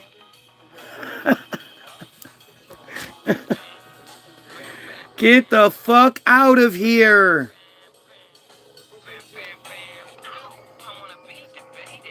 And Sumner School. Yeah. We already are sedated.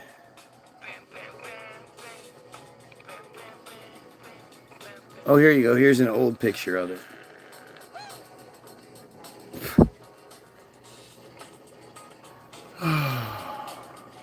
The Franklin School was completed in 1869, earning the Washington Public School System's Medal for Progress. He designed 4 major buildings on the National Mall, including the still-standing Smithsonian Arts and Industries Building. Oh, yeah. Yeah, of course. Fucking A, man, right? Of course, that's on top of it and shit. Yeah. Or are these supposed to be construction photos? Where are all the people? Where's the actual construction being done?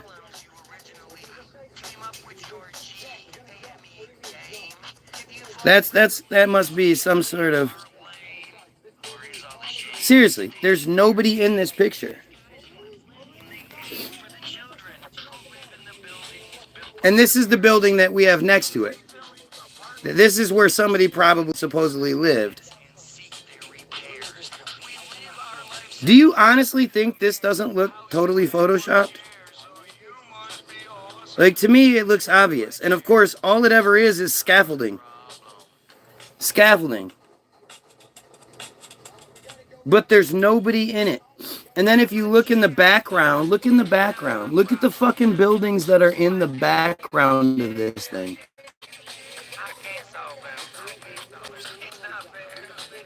Oh, look at that giant fucking building. What is that? Oh, that's the Capitol building. Right. Because that's what we just had back then.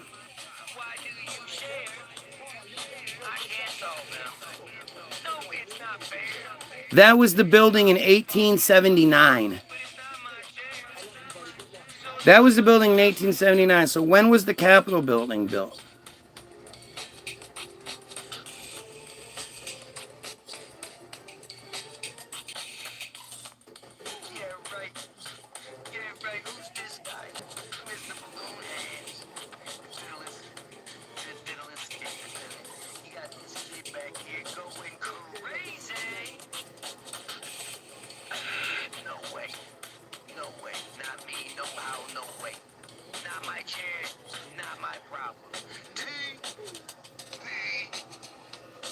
What the fuck?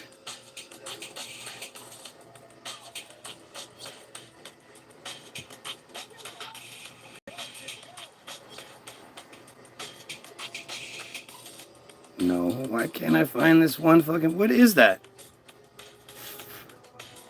I thought that was called the Cap. I don't know. He built 6 houses of worship, including Calvary Baptist Church, which is that one that we showed you earlier.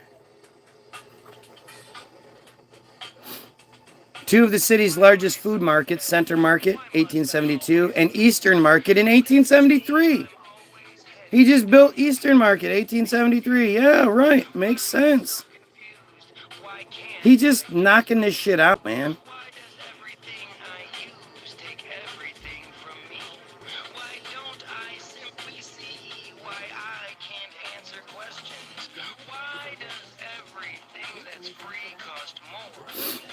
The first 2 torn down in 1931 to be replaced by the National Archives building. course, he built this one, of course, right? Because that's what you do.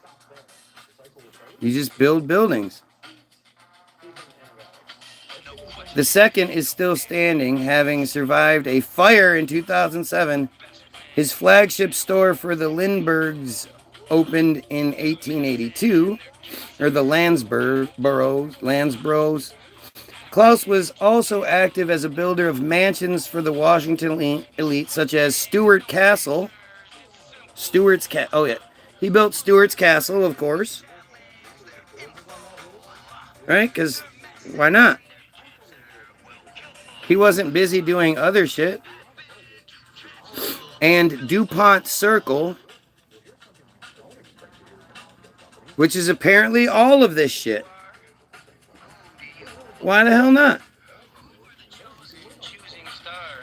In 1880, he was hired to create what became Washington's first luxury apartment building, Portland Flats. It just gets ridiculous. And of course, again, it's one of these pictures where there just happens to be nobody around. And look at those railroad tracks.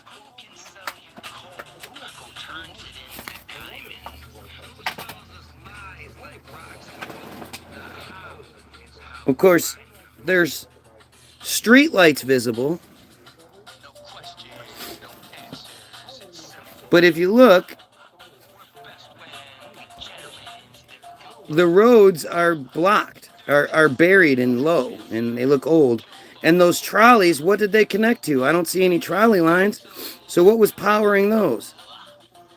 Look at all the street lights. That was in 1917. 1917. It was lit up like that, huh?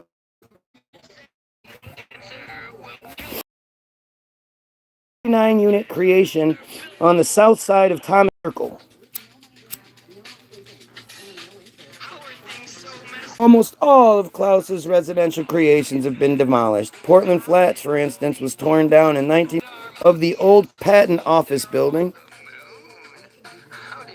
Oh my fucking God. Come on. That had to be reconstructed.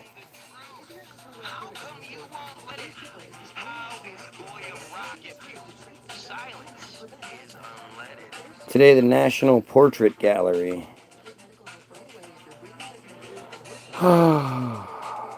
Adolf Klaus was an active member of the American Institute of Architects.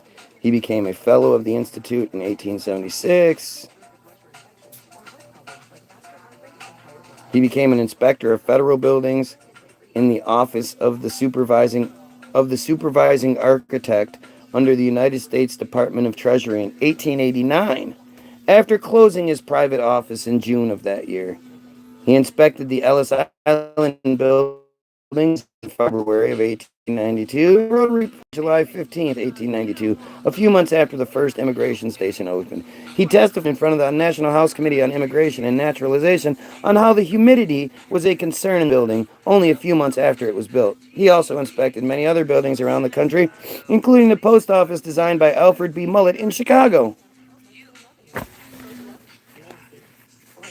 On September 1st, 1894, a few months after the death of his wife and after the victory by the Democrats, he was asked for his resignation by the Secretary of Treasury, John Carlisle.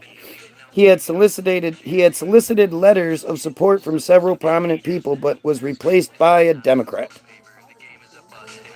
This is him and his family, and wow. Just think about what it would take. This is 1889. Think about what it would take to dress like that. For people that didn't have lights and... Wow. I thought you were about to kill me.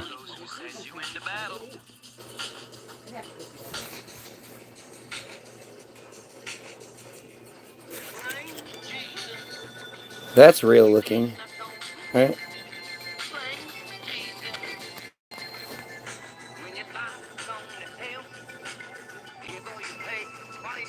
Look at that. She looks like an evil woman with her little book that she's holding for some reason. And he's like, look at me, I'm stern. She's like, hey, where are we supposed to be looking? And so is he. For some reason, they're looking in a completely different direction than the other three. I mean, look at it. So you have these three looking this way. And then those two, almost like they're not part of the same picture, are looking in a completely different direction.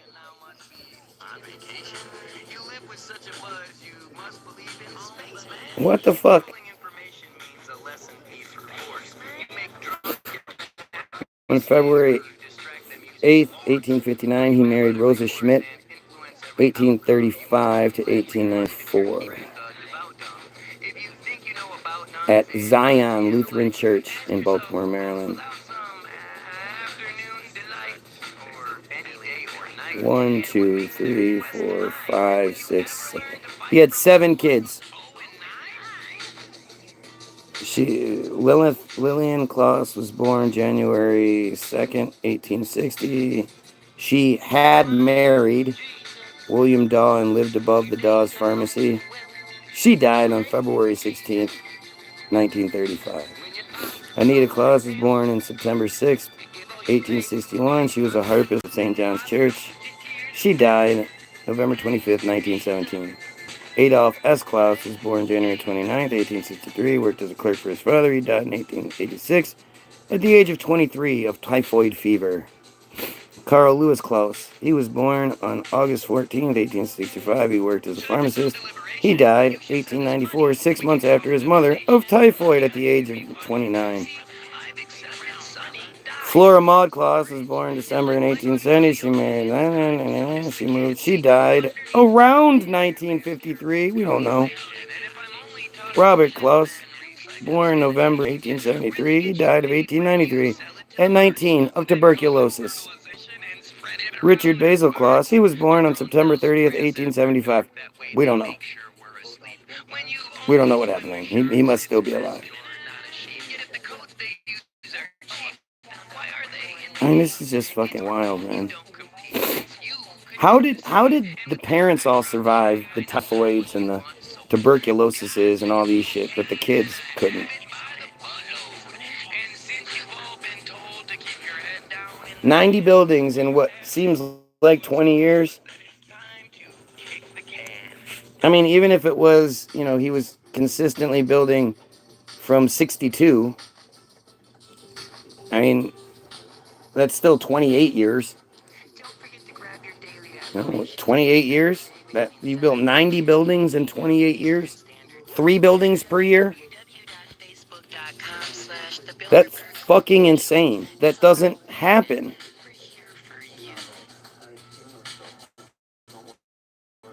The Gridiron Club, that's how we got here, the Gridiron Club. Because we were looking at Reckler's Hotel, which was designed by him. Okay, so its 65 active members represent major newspapers, news services, new magazines, and broadcast networks. Remember, this is the oldest and most selective journalistic organization in Washington, D.C. Membership is invitation only and was historically almost exclusive to prominent newspapermen, including newspaper Washington bureau chiefs. For most of its history, the club bylaws excluded women from becoming members or even guests at its annual dinner. I just want to hang out with dudes. I don't want no girls there. Although the National Press Club began admitting women in 1971, the Gridiron was reluctant to follow suit. Women were permitted as guests in 1972. Several prominent women included several members of Congress, Coretta Scott King and Katharine Graham, publisher of the Washington Post, were invited. Like, why would you want to go so bad? If they didn't want you to go, why would you want to be there? I don't give a shit. I don't want to go. And it's weird because you never hear about men upset.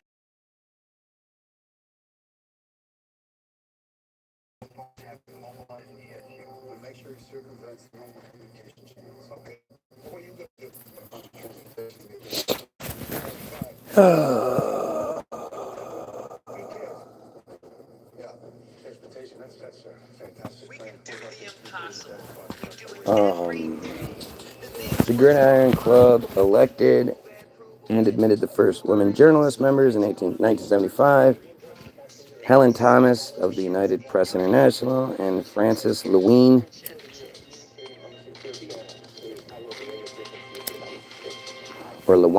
of the Associated Press. Thomas would become the club's first woman president in 1993. And that's it. They don't really talk about very much.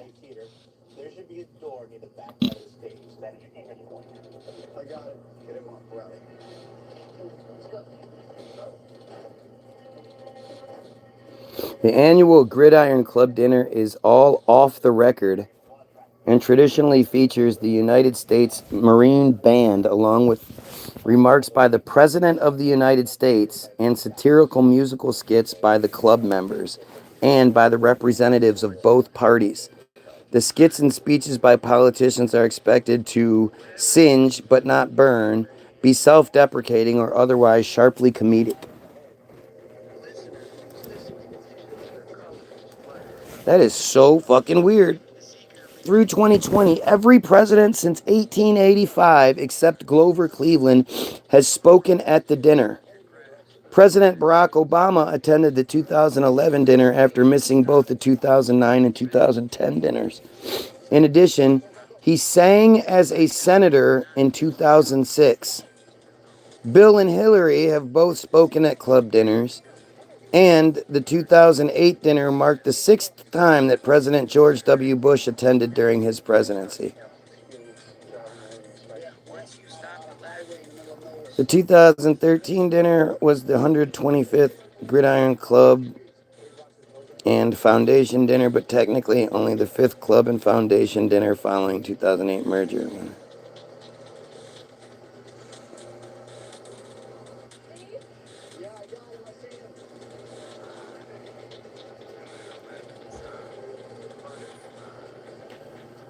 Just nuts, man.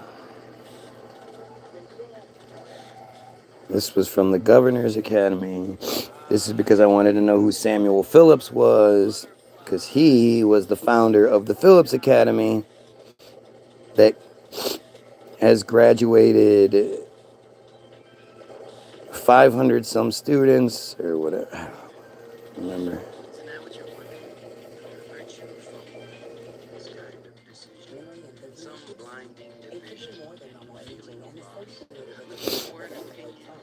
Edwin G. Bergstrom designed the Pentagon. All right, I'm going to have to do the Pentagon. I'm done. I can't do anymore. Sorry, you wanted more. You're not going to get it. Go check out the description. All the links, free download, all that good stuff is in the description. Go check it out. It's good for you. It puts hair in your chest. Definitely go read the Israel Hayom article. That's the most important thing for all of you to be focusing on. I did a whole bunch of distraction today, and it's embarrassing. I shouldn't do it, but, it's interesting sometimes. But go read the Israel Hayom article. That's all that that's what we need to be focusing on. If we can, because the only way we can stop that is by cutting the head off the monster. None of this shit I'm talking about is some individual thing that there's only going to be, one benefactor from it. No, this is how we knock the dominoes down. So go check that out. Go get the free download.